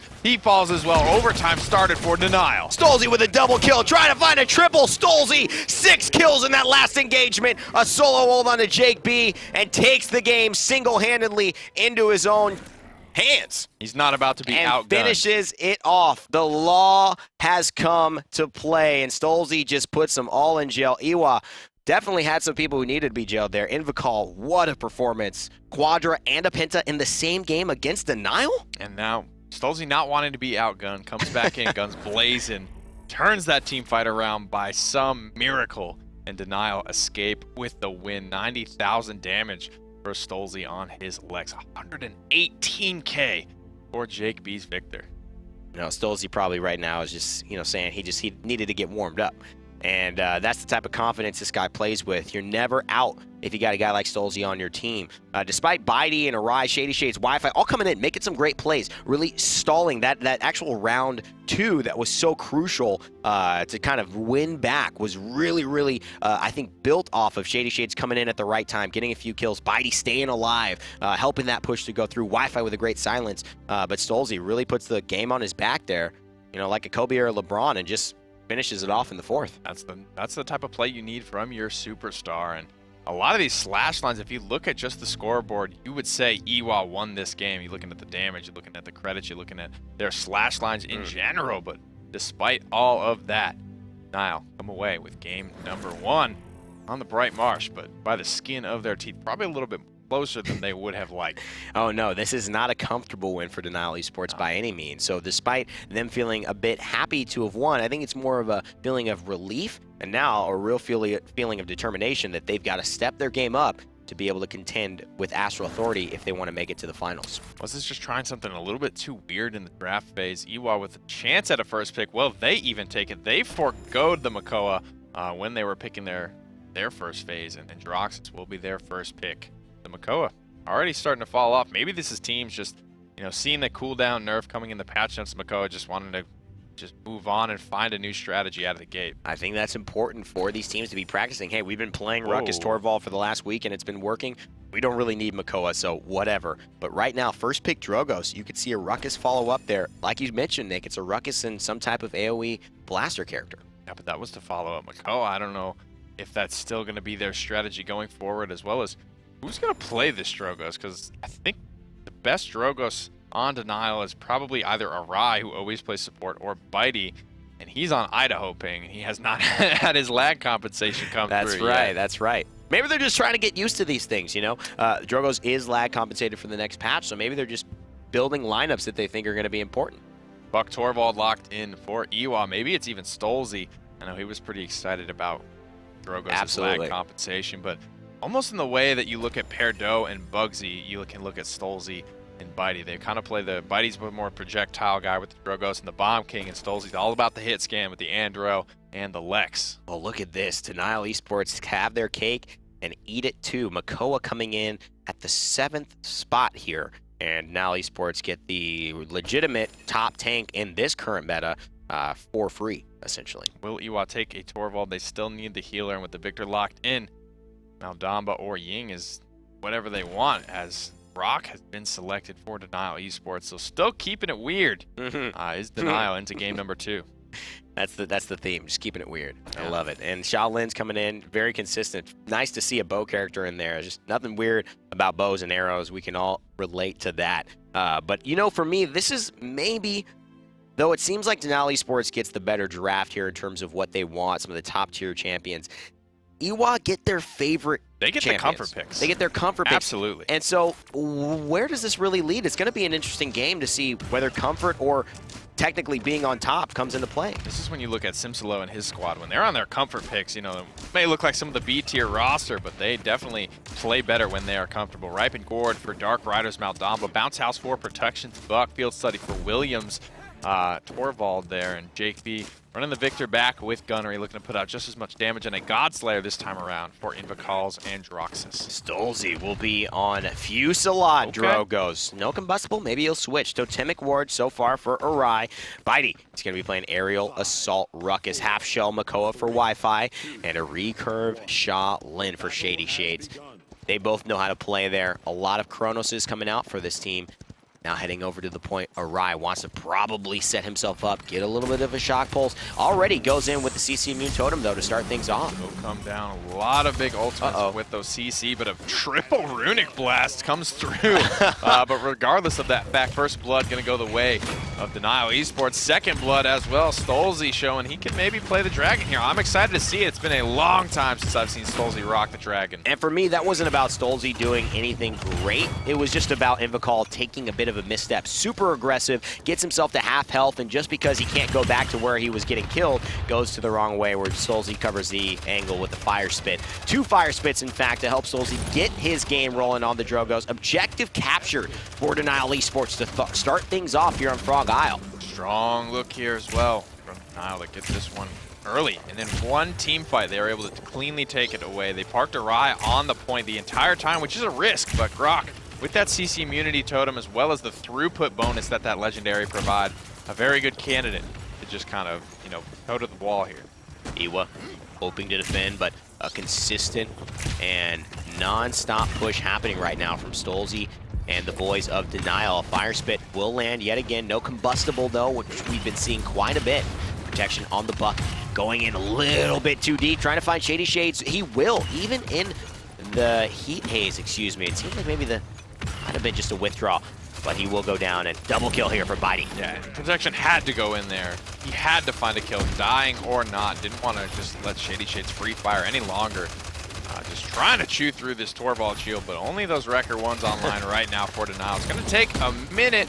Going to have to reload, in fact. But he's so... Look at this. He runs... Wow! Actually, let's take a look at his loadout. He's running Chronos. He's got to be running Chronos, and he's running Fuel Reserve to reduce the recharge rate here by advance by 28%.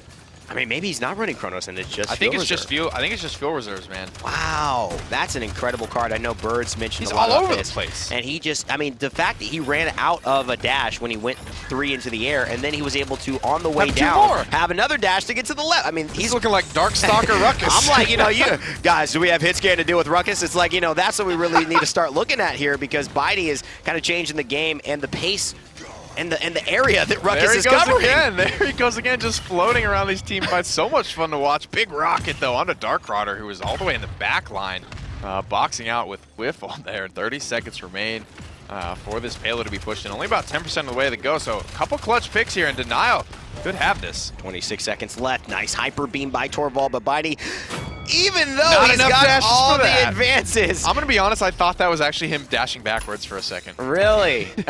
And he might have, just for the BM, because it's 2-0 Denial Esports. Frog Isle, a map where snowballs are very, very consistent, and it looks like it could be that way for Denial here. He did go Chronos, in fact, so Bitey now Chronos too. 2. Gonna have all the mobility, as well as he did pick up the card for maximum cooldown off his emitter shield. So gonna be very hard to bring down. Not a whole lot of Wrecker pressure online. It's just gonna be Jake B. So unless Jake B is shooting Bitey, then he's probably not gonna be taking a whole lot of damage on his shield. Invicol and Protection, kind of on their comfort flankers here. I've been looking for Shady Shades and frankly haven't been very successful with it. And Arai with the Grok. Would be interesting to see some of the healing numbers here that he's been able to pull off, considering the fact that you don't really see Grok being the main healer in a team. Well, he seems to be doing a good job keeping his teammates alive when need be. Gonna Ghost Walk just to move a little faster, get closer to Wi-Fi. He's got 2 seconds left before that healing totem is up and at him, but just on the point, content to sit there, and Denial content to just take points for free. 42% counting. Continue to climb here, and poked out so low. Ewok just on the back foot, looking really disjointed here. Invicol is not with Protection this time. Here comes a Hexafire, just dumping it off into Torvald. All of that damage has been received. Buck will flip the shotgun, but it's taken out mid-flight by Shady Shades. There's a Dread Serpent as well. Invicol is able to answer onto Stolzy, but too little, too late. Absolutely no value gotten out of the Buck ultimate there. He is completely negated in the mid-flight, and though they do slay Bitey, his team gets the objective, and Iwa now on the back foot without an ultimate from their main flanker here. 60% though, charging for the Godslayer Androxus, played by Invicol, who had a pentakill and the quadra-kill last game, but he is yet to show up as big as he has here on Frog Isle. Nice stretch anchor from Whiffle. Will pop the Ancient Rage as well to keep himself alive. Swing through Jake B. 3 kills already going the way of Denial, and the flank pressure is just not here on Shady Shades. Last game, we saw Invicol and Protection riding around as a 2-man death squad. This time around, just not the case. Well, there's so much range. Protection playing by the Buck. Androxus, you know, using those dashes, can't cover as much distance on a map that is a little bit farther away from where somebody who can see cross map wide and still impact the fight. Be dangerous. Shady Shades with the Shaolin, still in the back line, fighting off now. He will slay William, and Jake B, though, will take Bitey. Bounce House, Bitey flopping all around this team fight, trading out kill for kill. Jake B finds 2. Whiffle will clean this one up. This could be it. That's the clean team wipe for Denial Esports. They push in their second and final payload on Frog Isle and take the game 4 points to nothing. Shady Shades with a little bit of that candy cane pain, playing the Shaolin with the Christmas candy cane weapon. An exciting, you know, showcase of, I think, how I love Bitey, dude. effective this team can be when they do embrace the wackiness of how they work. Bitey's a bit wacky. He's a wacky dude. Fun dude. And the way he's playing Ruckus is like, what am I doing with this? And it's worked. No one else knows what he's doing with. Only Bitey knows what his plan is. Does as he bounces even know? Around the battlefield. Only 26,000 damage for him and Stolzy. Shady Shades far and away. Just not enough pressure on him. Whiffle didn't die? Wow. On Makoa. Nice play. Didn't even realize that so much of the pressure from these 2 flankers was on Shady Shades, and that didn't really pan out, so he only died once. Whiffle is just chilling out. frankly, on. I think everybody was just probably so distracted with fighting. Yeah. Nobody knew what to shoot. They just saw Ruckus bouncing around in the sky and just didn't know what to say. I mean, your main aerial thought that you're thinking of hitting as a Victor is the Drogos, but it really ended up being a Ruckus. And that just gives Solzy a lot of room to breathe. Maybe not his strongest champion. Of course, I'll say it isn't his strongest champion with authority. We know that he loves the hit scan a little bit more than this. But he's still a dangerous player to give free range, and it just seemed like he had way too much room to breathe. Most deaths on the Denial squad, but that's kind of to be expected with Jake B playing the way he has been. 3 hit scan threats as well on that EWA squad, but they will lose game number 2 here. Denial are up 2-0. Need to find themselves one more win to square off against Astral Authority in the finals. So Fish Market, that's where they're going to take the next game. It could be Denial Esports clean sweeping it, although this set has been anything but clean for them. First game was almost a loss. The second game, very, very convincing win. It feels like we're on a bit of a roller coaster here of emotions of how to feel about Denial. EWA's a pretty new team right now. Denial's pulling out some weird strategies, so we don't really know what's going on. This is anything but a standard set here between these two squads, and I don't expect Denial to take Makoa first pick on this map. Maybe it'll be a little bit more valuable. The Androxus is too much. I think this is more taking away from Invocal, though, than it is going to be key to their strategy. And they're just saying, let's see this guy's God pool. I mean, this champion pool, right? Let's look at what else he can play. I would do that with Buck if Buck was, I think, a little bit more centered in this meta. He's not really. Yeah. He's pretty much always going to be, if you're like a Buck guy, you'll probably always be able to pick Buck at any point. But this is a great choice for me. I want to see how he would draft without prioritizing those two flankers. Ruckus will be what they take, so Denial have to pivot to something else. They've shown Torvald in the past, so I wouldn't be surprised if they went that way. Fernando, it has been a long time since anyone on this roster has taken Fernando, so I don't expect to see that. One of their older trademark strategies when Torvald was a little bit more prominent in the meta was just kind of Torvald solo tank and just bubble everybody. Shady Shades, put him on something like a Cassie or an Eevee that he can look after himself and just constantly be bubbling Stoles. Yeah, that's true. And Shady Shades hasn't been somebody they've been drafting around right now. It definitely seems like he's just getting somebody at the end. He hasn't really had performances to, I think, warrant today Denial Esports. So. Yeah, and it's not like you have to worry about him. He's almost like, he reminds me of Sheepa a lot on D69, where he's always going to play good. You're never going to have to worry about him. Sometimes he'll play absolutely fantastic and help you carry a game. Yeah, but he does it just absolutely. He can play anything and he'll be all right. Yeah, you're looking at stuff like Buck. Shady can play Buck. He can play Eevee. He can play Cass. He can play Shaolin, and those are all characters that their strategy is always kind of like, leave Shady alone, let him do his things. I'm going to focus bubble Stolzy, and then, you know, you got a Rye and Whiffle just kind of healing each other. And then there he is again on the Cassie, probably going to be looking after himself for the majority of this game. Shady Shades, strong, independent woman of Denial. And you know what? This rugged Russian man here, Victor, he's been picked up 3 times by Ewa in a row. Jake B feeling himself some of this gunnery Victor. I wonder why so much. Not a whole lot of flank pressure in game number 1, but that's not the case here. They do have the Androxus.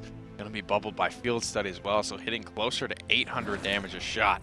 Will 3-shot this Victor unless late game itemizations for Haven come online. This is Fish Market. Should be interesting to see how they play out with all of this mobility. Field Study for Bitey's Torvald. Denial looking for their 3rd and final win here in the semifinals. Darkstalker, Stolzy's Androxus, Totemic Ward again for a Rise Grok, Exaction for Shady Shades Cassie, and an Architectonics for Wi-Fi's Barrack. Jake B here with Flux Generator. Off the Victor this time on the Ruckus. Dark Rider playing Ripened Gourd Maldamba. Invocal off the Andro onto the Gunnery Victor. And Protection staying on his Bounce House Buck with William following suit with Pluck Makoa here and a Master Riding. Very important item on this map, which is a little bit longer than most of the other maps, allowing the tanks to get to their position, whether it is on the upper rafters or Barrack, to get on the point and cemented with those turrets quite away.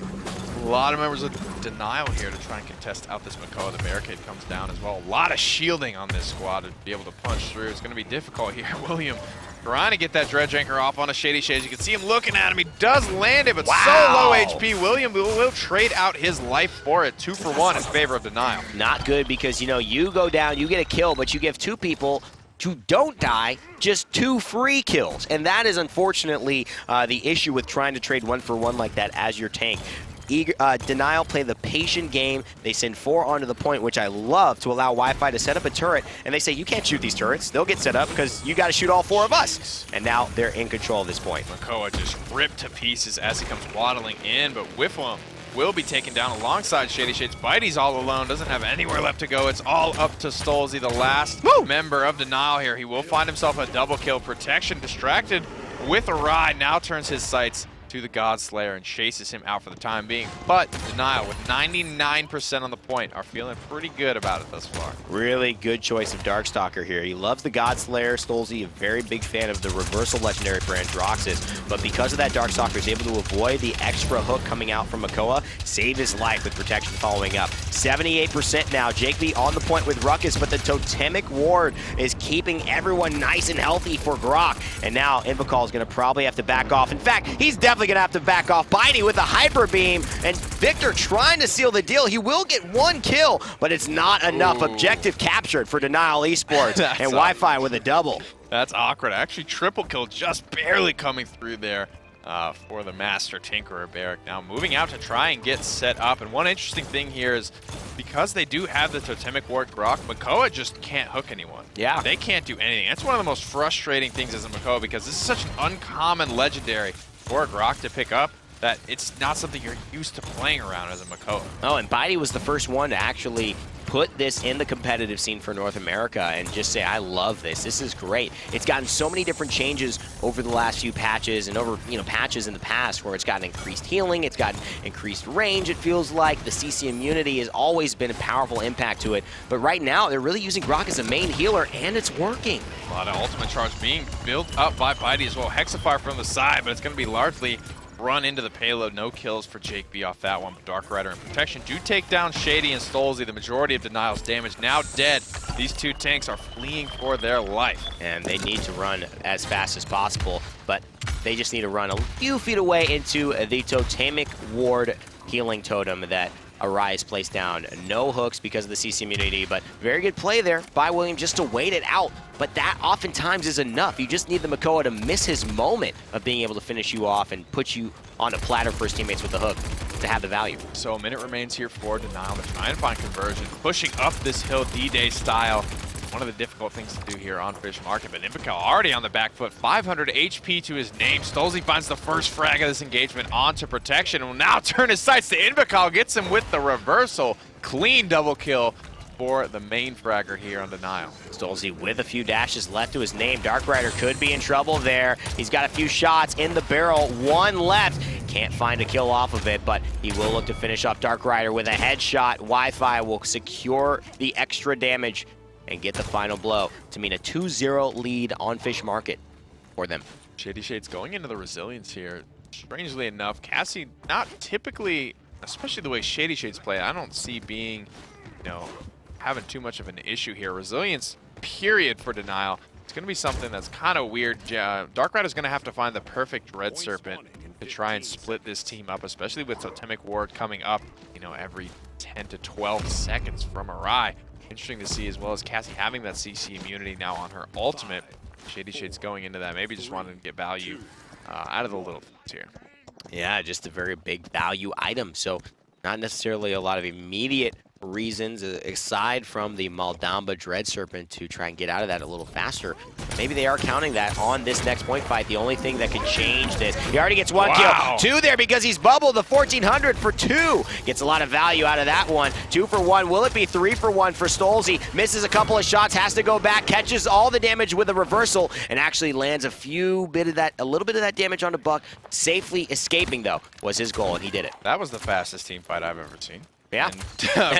Rolling forward. That is his motto, though. Hold W. Pretty uncharacteristic misses, though, from Stolzy there. Missing about 4 shots to clean up that Maldamba. Big reversal with a follow-up shot. We'll clean up the Victor before he even has a chance to impact this team fight. Huge damage. Shreds through all 10,000 of that Ancient Raging Makoa before he can get anything done. Stolzy looking around like a madman. Protection comes through, but that target is not dying today. The Hitman will have to suffice with not killing anyone this round. It will be a 3-0 for Denial Esports. Stolzy on an 11 streak, setting things off here in the realm.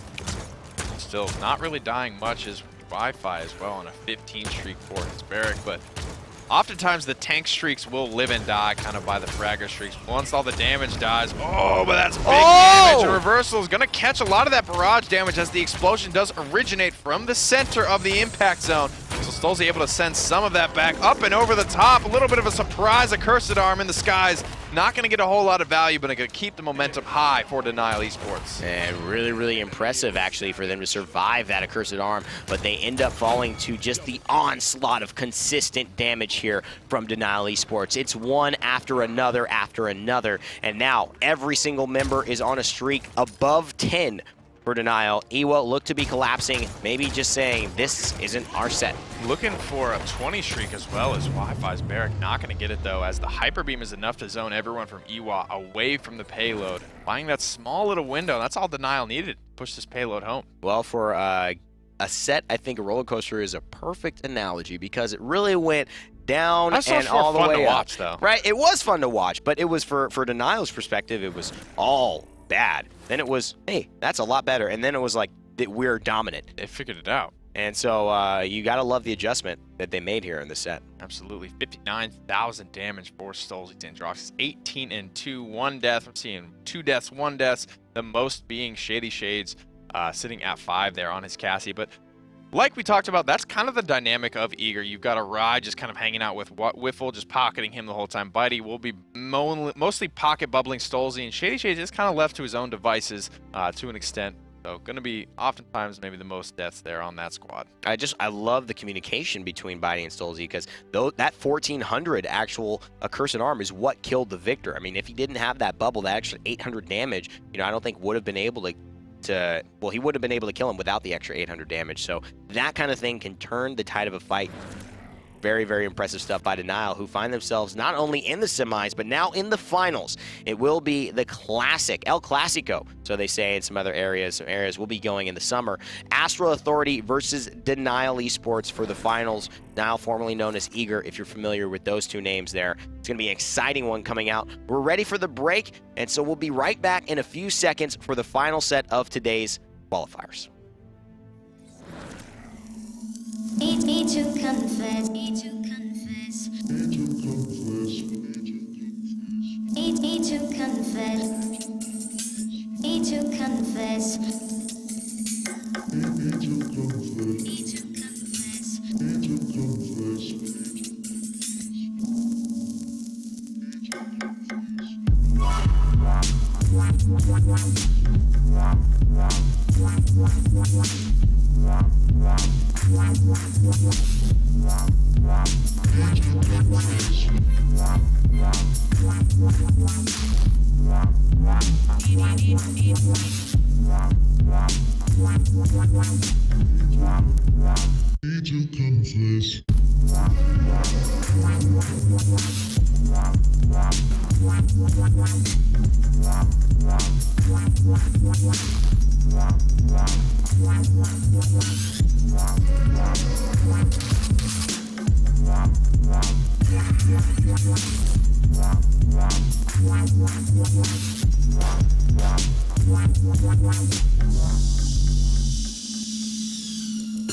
confess.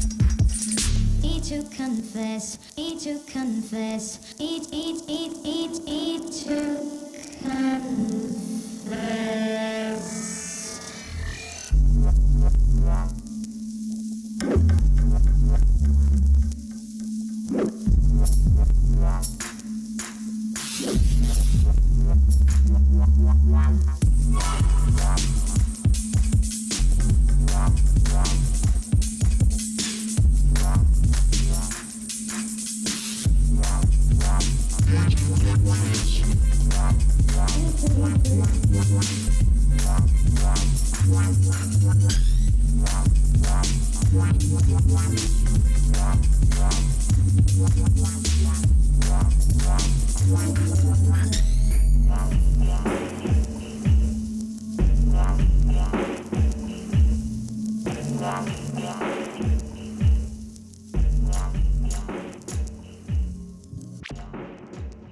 Hey guys and gals, welcome back to the Summer Open Premier Qualifiers. My name is Randy or Evan Rayner. This is Nick Keogh, High Risk Pretty Hair. We're excited to be getting into the finals for today. There's a lot of great action that's happened already. We've seen pentakills, quadra kills, we've seen close games, we've seen blowouts. But right now, it's the opportunity to see the two best teams in North America over the history of the last year compete against each other, and one under a new name. That's right, guys. And if you're a new Paladins and you want to compete as well, we have a cool new thing coming up for you. If you're playing on console as well, you don't really have that mouse and keyboard locked down. You can be a warrior on the sticks, as Paladins has just gone into open beta on both Xbox One and PS4. Completely free to play, so just hop into the respective stores and download it and play for yourself. And if you get good, you get a couple of guys that you want to play with, or a couple of girls, however you want to do it, or you want to mix them, whatever you want, you're going to be able to take part in the console wars. The qualifying for that starts May 20th, and that goes all the way to June 25th. $50,000 prize pool will take place in Spain at DreamHack Valencia for 4 teams, top 2 teams in both North America and EU. And that'll be alongside our PC tournament that we'll be doing there as well. That is the summer premiere at DreamHack Valencia. You can see the breakdown of the format right here. And we are already in week number 2 of the open bracket. We're going to pick 4 teams at the top of the crop here from the open bracket, put them into a 3-week round robin, and then take the top 2 from that section and put them in Spain. It's going to be an exciting venture, an exciting trip, and I can't wait to get there. But right now, these teams are fighting to get to that round robin stage we mentioned about. It's the second week, and we've already seen both of these teams have some ups and downs. Astro Authority, winners of last week. Denial, not even in the semifinals. So they have early. to go big. So they've got to go big, or really, it might be go home. Yeah, have to see here. It's going to be Bright Marsh again, so it feels like every series kicking it off here on the Bright Marsh. Astro Authority, known for their kind of wacky drafts, but Denial proving that they might take that title away from them soon here. With the first pick, they are going to go for the Androxus. I don't mind it. I think Denial need to feel confident. The Lex wasn't what they wanted when Stolze played it, although he was able to save the day, do some heroics at the end. Just wasn't overall very consistently good for them. But the Androxus, he's feeling himself after that set he just played. So Astro Authority taking their time with their response picks. Will still be the Ruckus prioritized Makoa still on the table if they want it. But Astro Authority and Denial both pretty heavily prioritizing, I think, the Torvald as their secondary tank. And I think these teams may be looking a little to the future where the Makoa hook is now a little bit nerfed, and that's something that these teams and a lot of the community has been talking about. What will that look like? But taking him, nonetheless, if he's open, second. And that's just speaking to the strength and how competitive kind of works. At some point in time, no matter how strong something is, the meta will just shift around it. Yeah. You know, Makoa hook, it is what it is, but teams are going to figure out how to play around it. It's going to lose value slowly over time, just as the Bomb King kind of did during the Masters LAN. I mean, as teams were starting to figure it out, saw, you know, District 69 beat it multiple times during the finals. Yes, and this is important too, to get your strategies ready for what you will do without maybe Makoa being that first pick. It already started. These two teams are trendsetters, especially Astro Authority. They're taking the Grok away, which is something that Niall and Bitey and that squad have been loving for a long time now. So in Drox's Buck, the Death Squad that can dive very deep, especially when supplemented by that Torvald protection. A very strong combo, and Shady Shades won't have to look after himself too much. He will be receiving some of those bubbles. No. I am sure. Anara Wow! covered in snap locked in. Big time. This is the pick.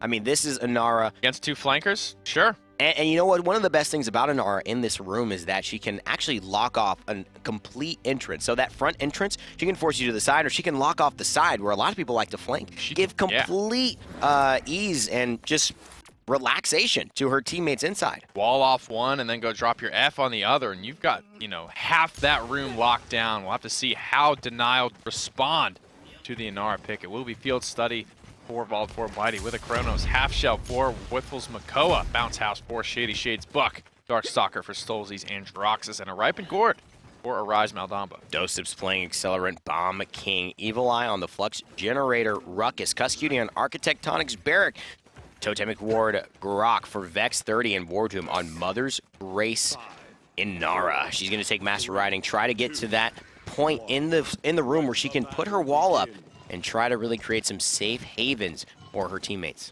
She's going to use that CC Immune Totem as well. There's the Makoa. Doesn't go for the snag just yet. Doesn't separate anyone, doesn't split anyone up, but a wall nonetheless.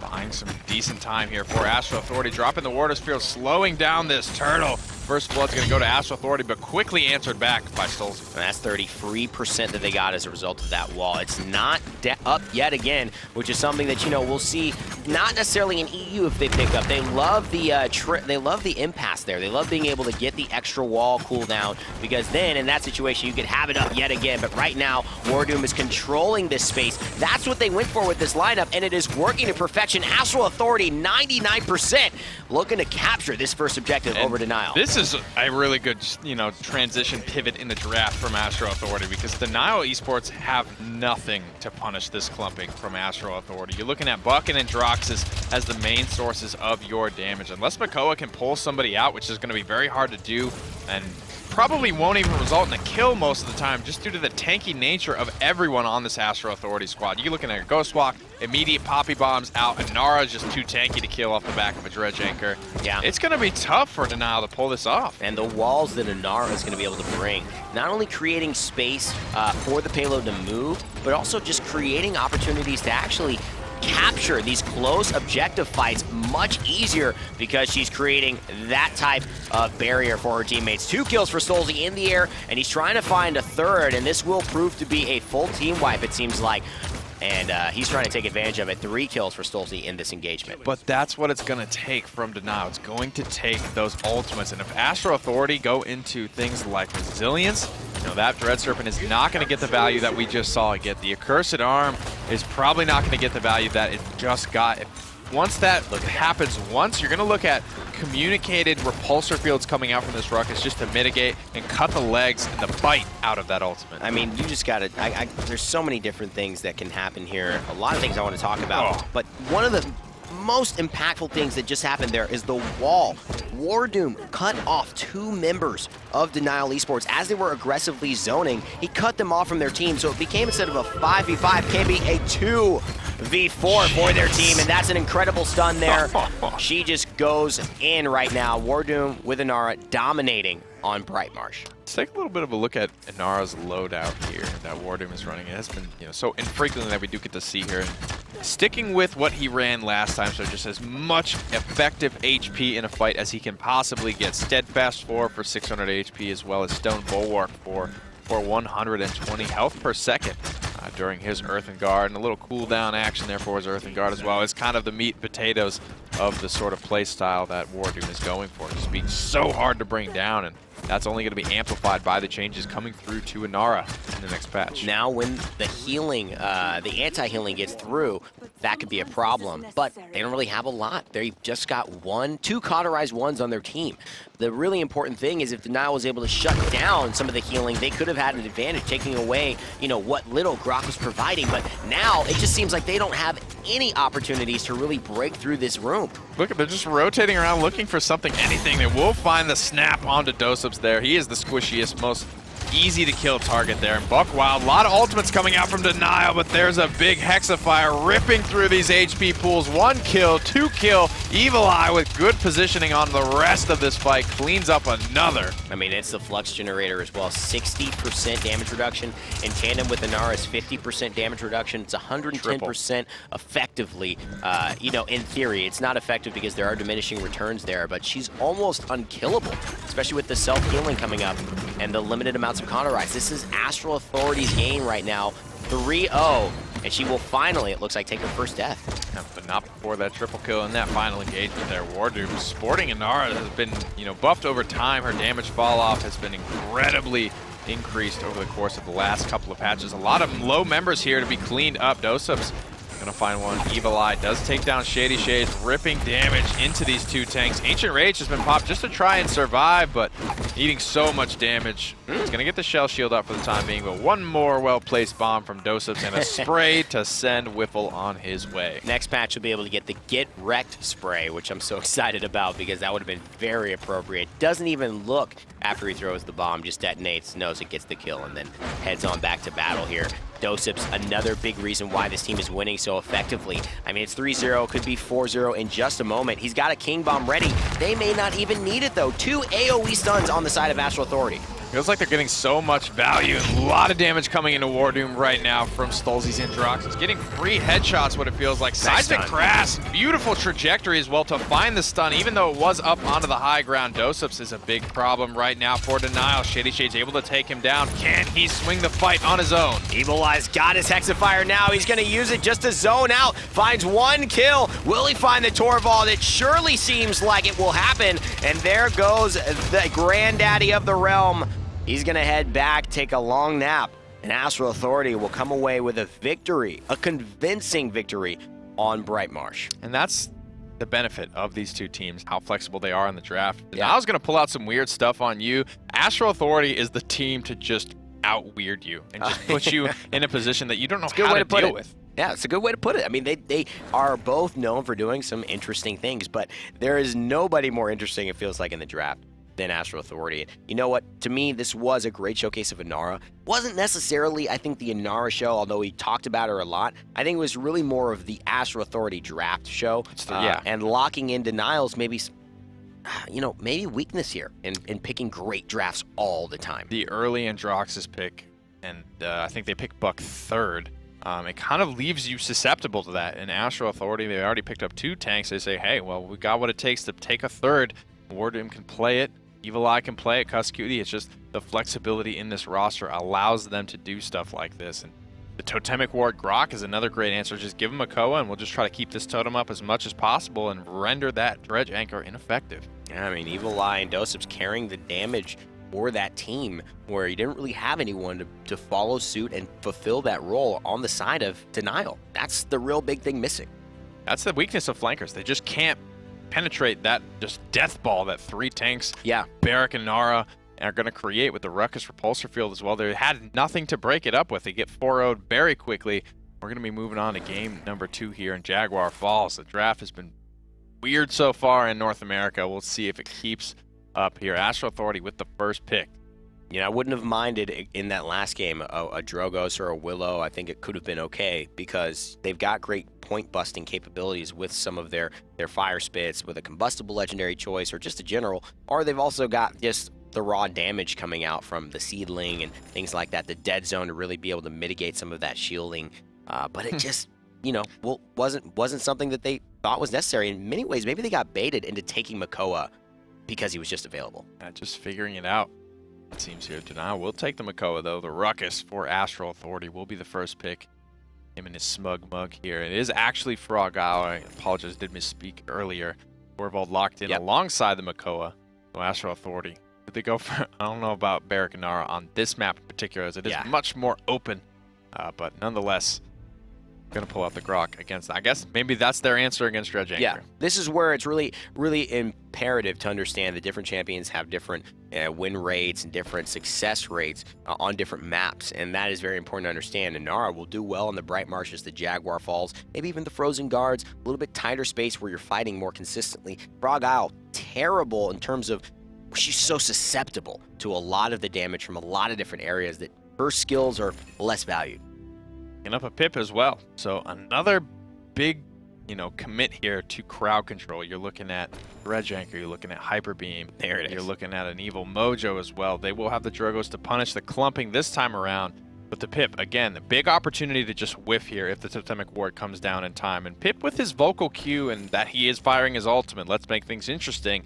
I wouldn't put it past Sarai to not have the reaction time to just snap that totem down. No, absolutely not. And you kind of know where and when Pip might want to do it. So if Denial does go with, Pip trying to really turn these tides of the fight with that ultimate, he's going to maybe have to do it at an odd time. Maybe a solo ult. Maybe get somebody important out of the fight here.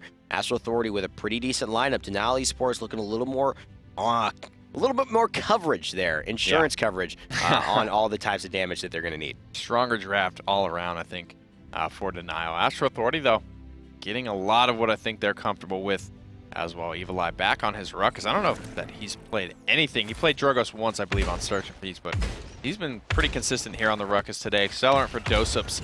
Bomb King Cuscuti yet to select his legendary Architectonics for War Doom's Barrack. Darkstalker will be the choice for Cuscuti. Flux Trainer for Evil Eye's Ruckus, and a Totemic Ward for Vex's Grok.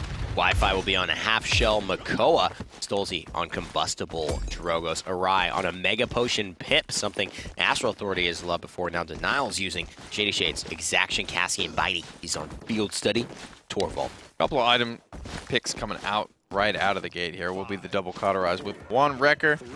One cauterize with a double Wrecker is the selection for Astral Authority. Torvald will demand a little bit more of that shield killing potential, so understandable with the switch up here. But other than that, Master Riding Kronos is for the tanks.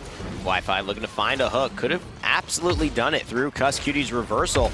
That hook goes through it, but Cuscuti gonna escape. He's gonna grab War Doom instead. A much juicier target. First blood. Looking real good for Denial here as they try to find more. Dosups on the back foot, gets to the upper ground, but Shady Shades hunts him down. The Hunter's Daughter finds some prey. So after a few seconds of reprieve there from the Totemic Ward, it was a very easy team fight to clean up for Denial Esports. A couple clutch hooks there. It was just good damage consistently coming from the back line there. There's a big fire spit from Stoles. He's going to connect onto 3. Already 89 now, north of 90% on his ultimate. Oh, this is incredible stuff here by Stoles. He's going to have another fire spit right now if he elects to use it, but he's getting taken down by Dosups, but turns around. Stoles and gets the kill. Double kill. Hits a 3 with a combustible. Trying to find a third. Great ghost walk by Grok, but it will not be immune long enough. The Dragon Punch cooldown doesn't go on, and he finishes off the fight with a triple kill and a successful point capture for Denial Esports. There's a fire spit as well. We'll connect onto one, knocking Ruckus back even further.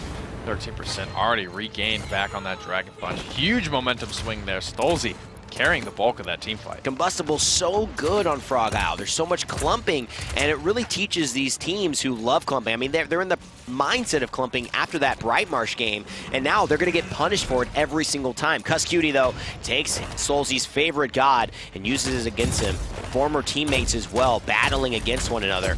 And this could be a good sign. Headshot 2 in a row. Good Astral snowball Authority. this fight off the back of that one pick as well. 2 more targets low in the backline. Stolze has returned to the fray for the time being. Don't want to get too overextended here. Actually, a lot of damage being dumped in from afar by Pip and by Cassie. That's Cuss Cutie just realizing that he got hit with the combustible right there. That's the power of it. Cuss Cutie's outplaying a lot of people here, but one combustible puts him into the danger zone. One shot from Shady Shades Cassie, one Drogo's rocket launcher, and he's going downtown, back to base. They can't afford to lose him anymore. Totemic Ward, Grok's Totem will stay there, heal them up, give him CC immunity. Grumpy Bomb goes down, but now Doseps, he may fall here. Poppy Bomb's a bunch up into the air. Vex hits a decent-sized chicken, though. Arai, excuse me, hitting that chicken. We'll be able to clean up one off the back of it. Shady Shades trading out 2 for 1 right now in favor of Astral Authority. Wow, they're not looking at Shades. They don't give a crap about seeing him anywhere. He's just going to walk off. They know they've actually seriously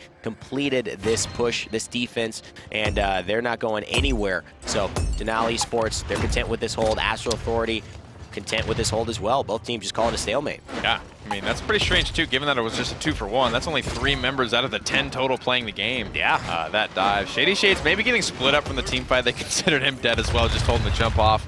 We'll get another try here. Have 30 seconds, but still a long way to go. Cuss Cutie again finding an angle on Stolze from long range. Not a lot of poke pressure from Combustible late in this push, so they may have just wasted an opportunity to go 2-0 up here. Losing Stolze now is bad, but if they can find one big pick, could change things. Wi-Fi almost gets the hook off the ledge. Cuss Cutie goes into a danger zone, but so far looking good. Here's a big Combustible. That's going to knock Grokkus away. But the defense is successful, nevertheless. Astral Authority does manage to get that Dragon Punch charged up and almost ready to go once again. Arai is on that evil mojo.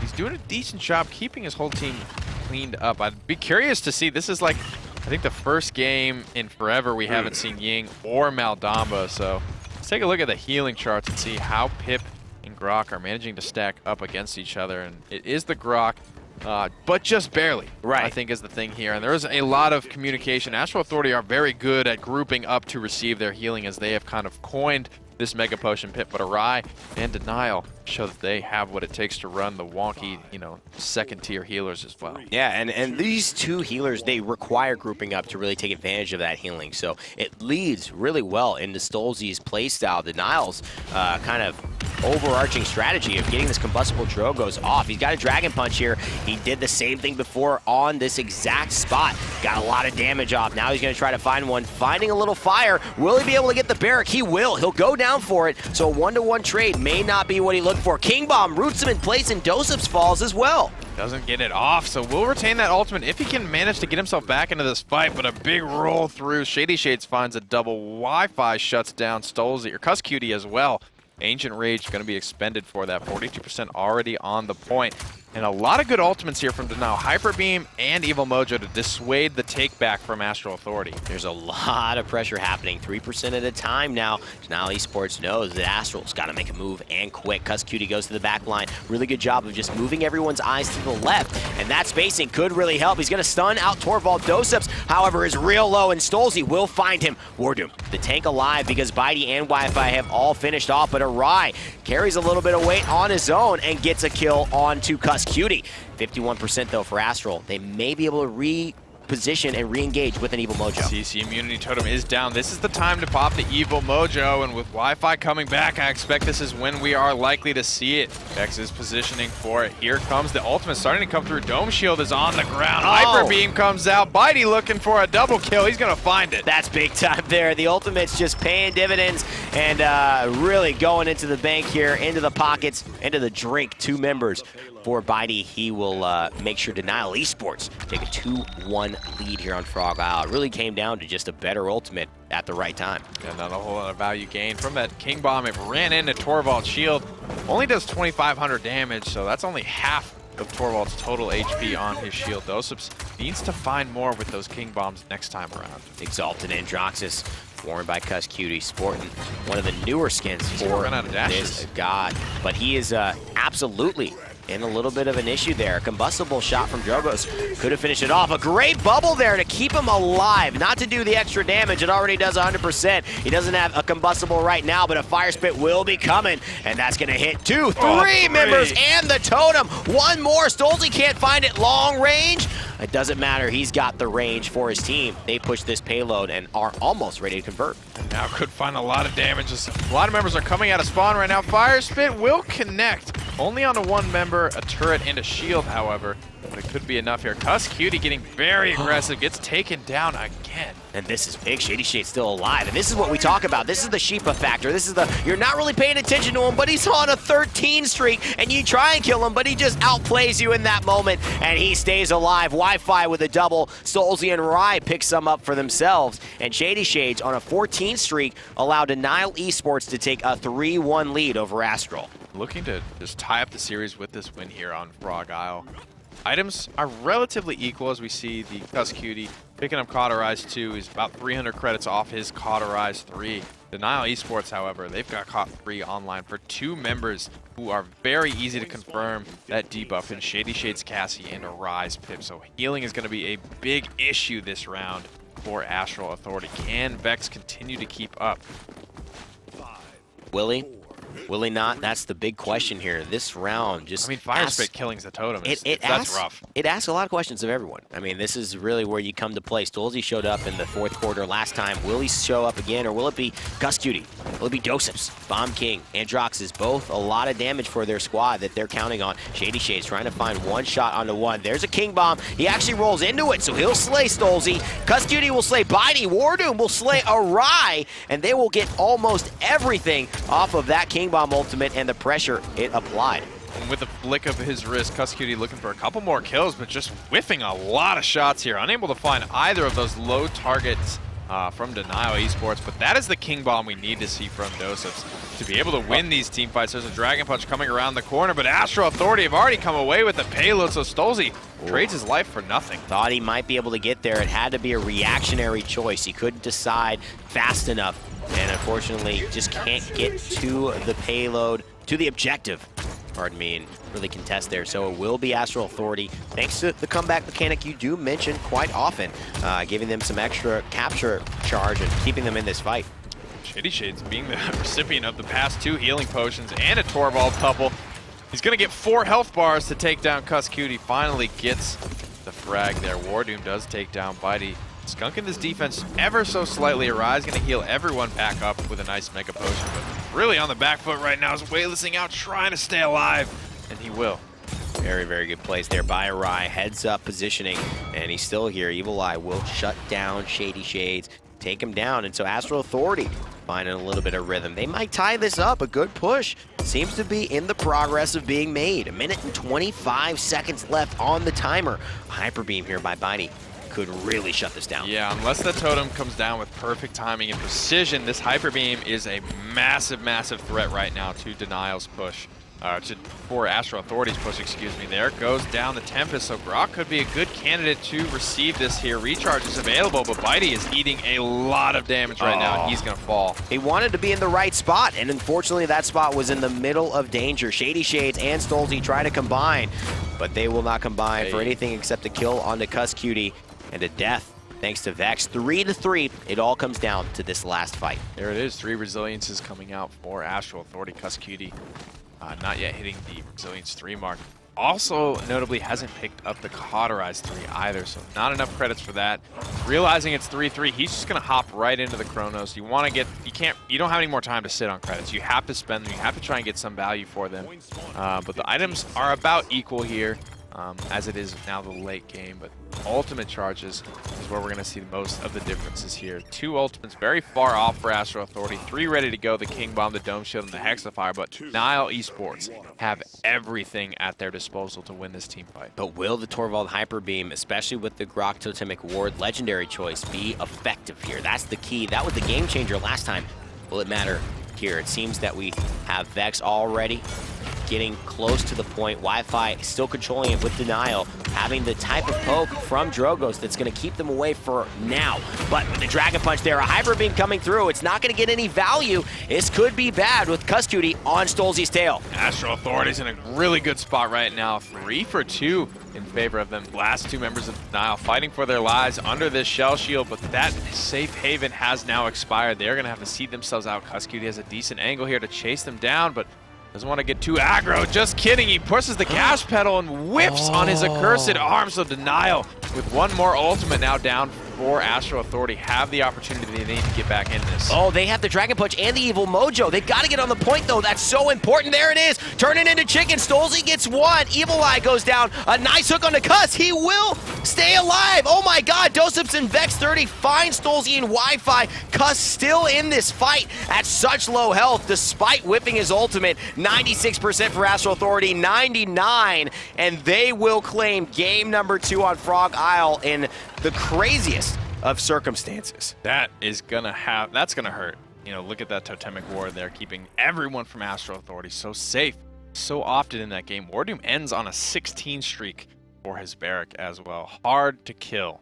It feels like that's the theme for Wardoom when he's playing today. He's just on these incredibly long streaks. They're not focusing him down enough. And maybe the guy's just playing too good to die. He's just taking advantage of the perfect timing. He's often the team member you'll see who has the least amount of deaths on Astro Authority, despite playing the most aggressively. And again, Wardoom does impress with only 5 deaths here, 27 eliminations, the highest out of anyone in the game and on his team by a while. 108,000 healing is a cool story to tell for a Grok as well. Normally we just see very, very low healing numbers, but running Totemic Ward against Makoa, as well as just forcing your team to clump and group up. And Astro Authority are so good at communicating when it's time to heal, when it's time to group up, and it makes them so difficult to bring down. It's negating the knockback, the split up from the Fire Spit, as well as the Dredge Anchor, as well as potentially going huge at negating an Evil Mojo or a Hyper Beam. Didn't really see a whole lot of that, but just having that threat ever present is going to make it. We only saw a couple of Evil Mojos come out, period, that game, and part of that is there is just very few windows where it's going to be effective. Yeah, and that's why I would like to maybe see more of the solo ults for that. You know, a lot of them had the resilience just picked up. So it doesn't really matter if you're going to get all of them. You're not going to get a team wipe at that point. Too many people to shoot at in too little of amount of time. But you can maybe get Cuss. You can maybe get Wardoom, who's on a 16 streak. Even though he put his Dome Shield on, it goes through shields. Kill him. And that could change the game for you. Serpent Beach's going to be game number 3. Astro Authority could take first place once again and put themselves in a really good spot to qualify for the round robin with 2 back-to-back first place finishes.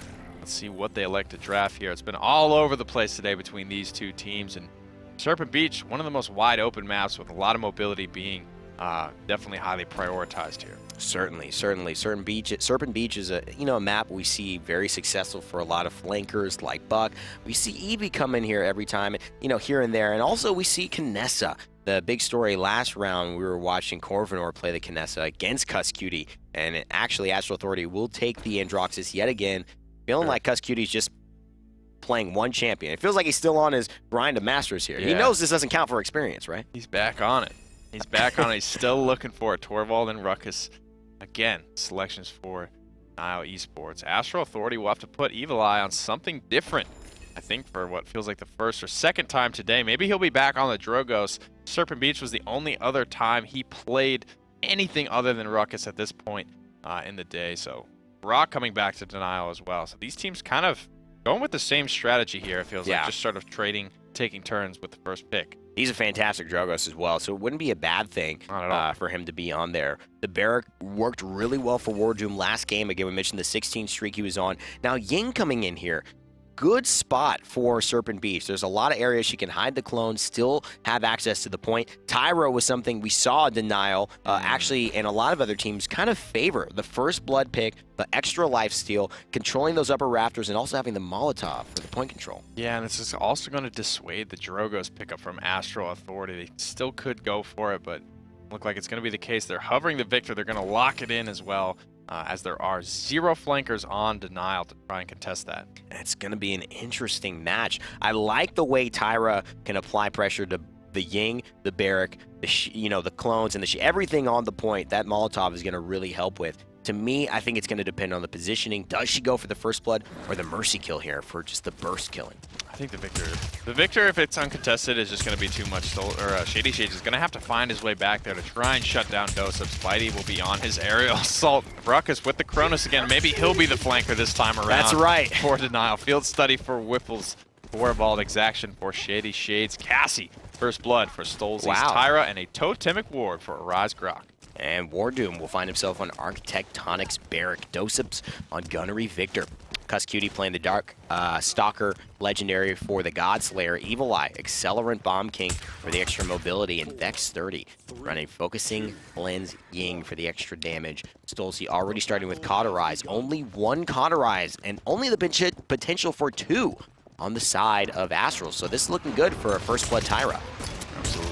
Long-range firebomb's going to come out, connect, doing a lot of damage to Wardoom right out of the gate. But a nicely placed totem is going to be a nice little haven for anyone from Denial that needs to top off. Shady Shades does find first blood onto Cuss Cutie, marked out up on the high ground. Dosub's going to be taking increased damage from Dosub's. Now with Tyra in this fight, it does mean that Denial is going to have an opportunity to have the vision on her target, and that vision can be very, very important in just swaying the first part of a team fight, maybe swaying the first part of a 1v1, and allowing this type of snowball to happen when somebody gets unexpectedly low and has to run and retreat into a corner. So far, 57% for Denial Esports, a minute and 40 seconds gone by. Things are looking good for the underdogs. Tyra's doing a ton of damage to all these high ground targets. Evil Eye's Bomb King just cannot compete. He has to get out, heal up right now. Wardoom, the solo tank here for Astro Authority, is going to be very hard-pressed to work his way back on time. Doesn't have any turrets available to him. It's a very interesting stagger, but they do get the overtime started, as well as having a low targets here. 2 kills already going the way of Astral. Wow, big kills, though, here coming from Shady Shades. Arai finds 2 in this battle. Double kill for Shady Shades. Stolzy picks up 1. A rampage for both of the damage dealers, the carries, Stolzy and Shady Shades on 5 and 7 apiece, make it 12 together, and they are looking good here with a push heading into 2 minutes and 12 seconds left on it. The first to reach their ultimates by a decent amount. Victor keeping up, but none dropped just yet. Cuss Cutie far off the mark. He, last time on Serpent Beach, was by far and away the first to reach his ultimate. There's the barrage coming out from Astro Authority. 0 kills off the back of it, however. But that's a good counter for Tyra in general. She's got no movement skills, so her damage is there. She also doesn't have the upper ground advantage, but look at this. A bubble onto the Stolzy, going into the crossfire. Not CC immune, so a Grumpy Bomb could end her days. And in fact, this time it would be Vex with the Focusing Lens Ying taking her down. But that's a lot of damage when those two combine. Rolling backward now. A lot of ultimates coming out from Astro Authority. Just try to quell this momentum from Denial Esports. One more shot onto this Torvald will do it. Can he find it? He will. But he's going to trade his life out for it. Wardoom actually getting set up on the high ground here. Drops the barricade as well to negate the firebomb from ever even reaching him. I don't mind that. It's a lot harder for Tyra to throw the firebomb up on top. And he can leave a turret up there and also drop down to the bottom and have just kind of damage coming from both layers of the fight, which can be very hard for somebody on the enemy team to figure out where they want to shoot and when they want to shoot there. Shady Shades on the left-hand side, Navuli holding down this upper right corner. He's got the mobility, but so does Bitey on that Ruckus, just ready to use his advances at a moment's notice. 56 seconds remain. Oh, so boy. The clock is starting to tick down. You've never seen a Ruckus up there before. He's the only one with the mobility to get up on this high ground, but he will lose it, dropping down to try and just chew through these turrets, and it's costing him a lot of his HP. Dosubs finds a rise as well, so no healing for Denial to try and push this one through. It's just a lot of health those turrets have. You know, they can get up to 700 extra health in terms of cards, and it makes it so hard to actually burn through them quickly, even for a Ruckus who's got some of the most effective DPS with just standing still and shooting something. So nothing to be scoffed at there. The turret's doing work. Evil Eye on an 8 streak. They've got to take this Bomb King down. 15 seconds left to go on this push. Not a whole lot of flank pressure, though, on the side of Denial. All they've got is a Cassie to maybe send on a hope and a prayer to the backline to try and pick off somebody, but Arai goes down early again. Stolzy falls as well. A lot of frag potential's already gone off the board for Denial. Cuss Cutie gets 2. Dosubs gets 2. It looks like Astral Authority are going to hold this one pretty convincingly, and Denial Esports will have to try again at the second round. As this one is over, it is 1-1, all squared away. As these items come through in round number 2, Wi-Fi will go with the pretty early resilience.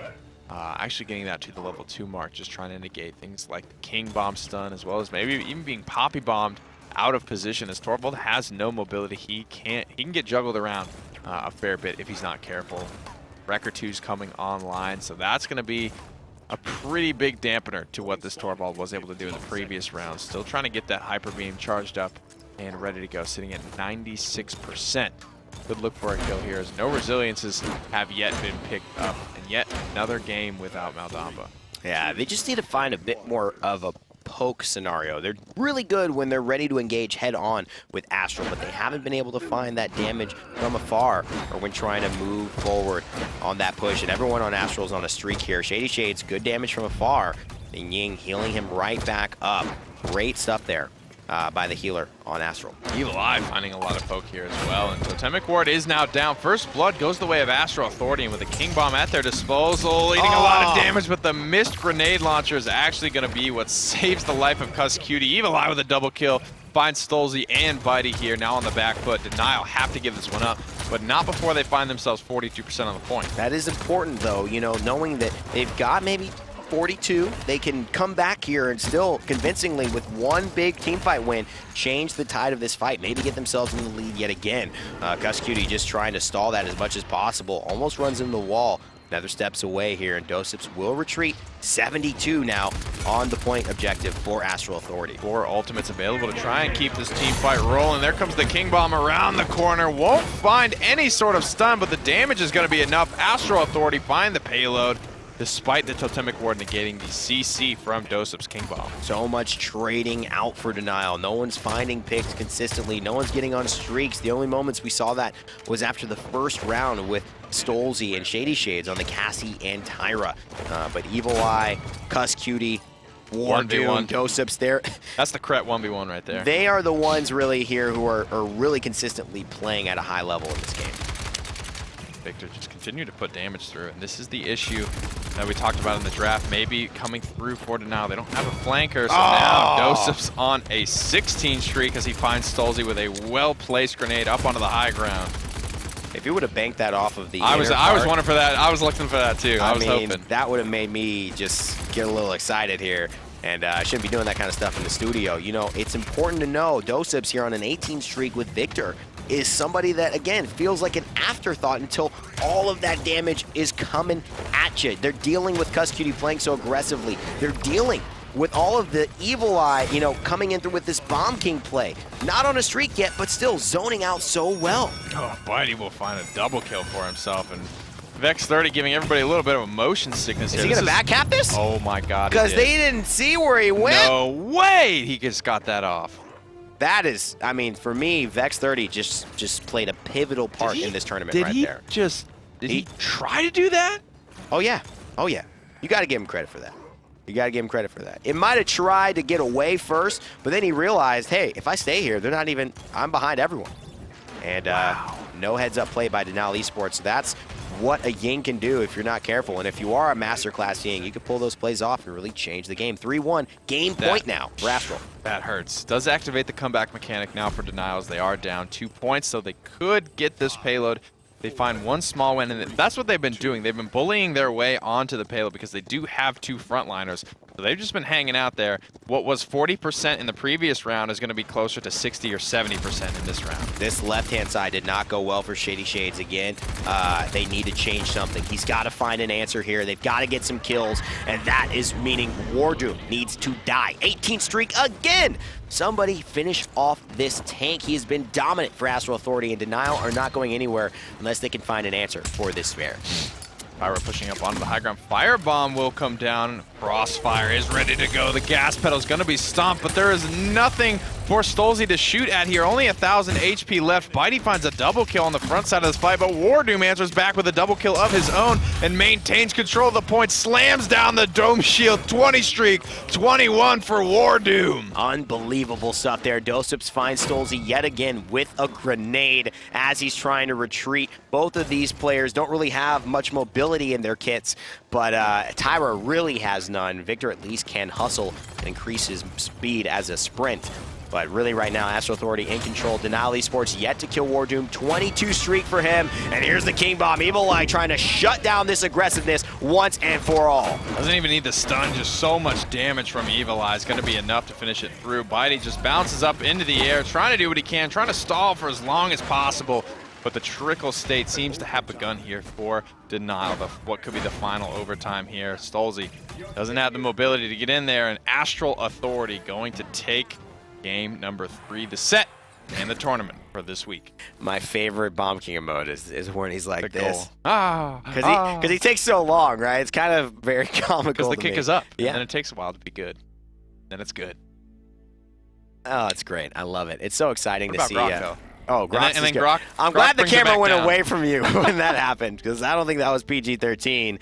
But you know what? This was also maybe not PG-13. This is rated mature here. Mature play coming out from these teams, and they've played against each other a lot. It's kind of like D69 versus 50 Shades of Snake. They have a meta of their own. Right now, Denial's falling back into the same old patterns of not really being able to trump Astral Authority's successes here in the realm. But it did show a couple of moments of, I think, excitement for me. The cool thing here is that Europe and NA have always had slightly different picks, slightly different metas, but now they are diverted wildly apart from each other. Yeah. In Europe, it was all first pick Makoa yesterday. It's very cut, dry, textbook drafts coming out from Europe. But this is just not the case. We're seeing Grok almost every game. We're seeing Torvald almost every game. Ruckus, Andro first pick in North America.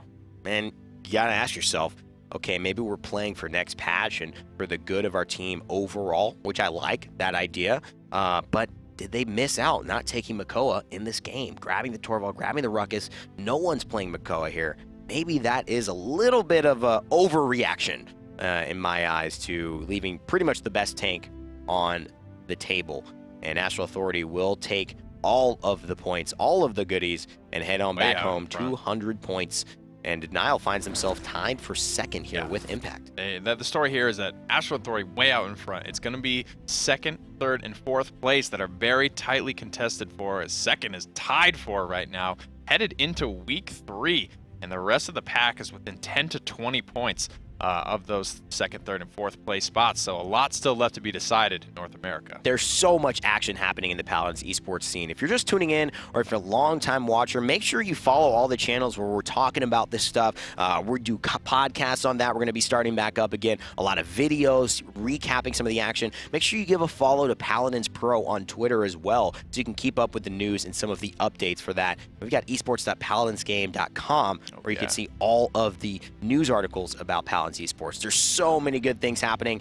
Again, thank you all for joining us. My name's been Evan Rayner. Rain Day. This is Nick Keogh. High Res Pretty Hair. That's all from us here at Alpharetta Studios. We'll see you back next week for week number 3 here of the Open Summer Premier Qualifiers. And as always, remember to never give up, never stop gaming, and we'll see you all in the realm.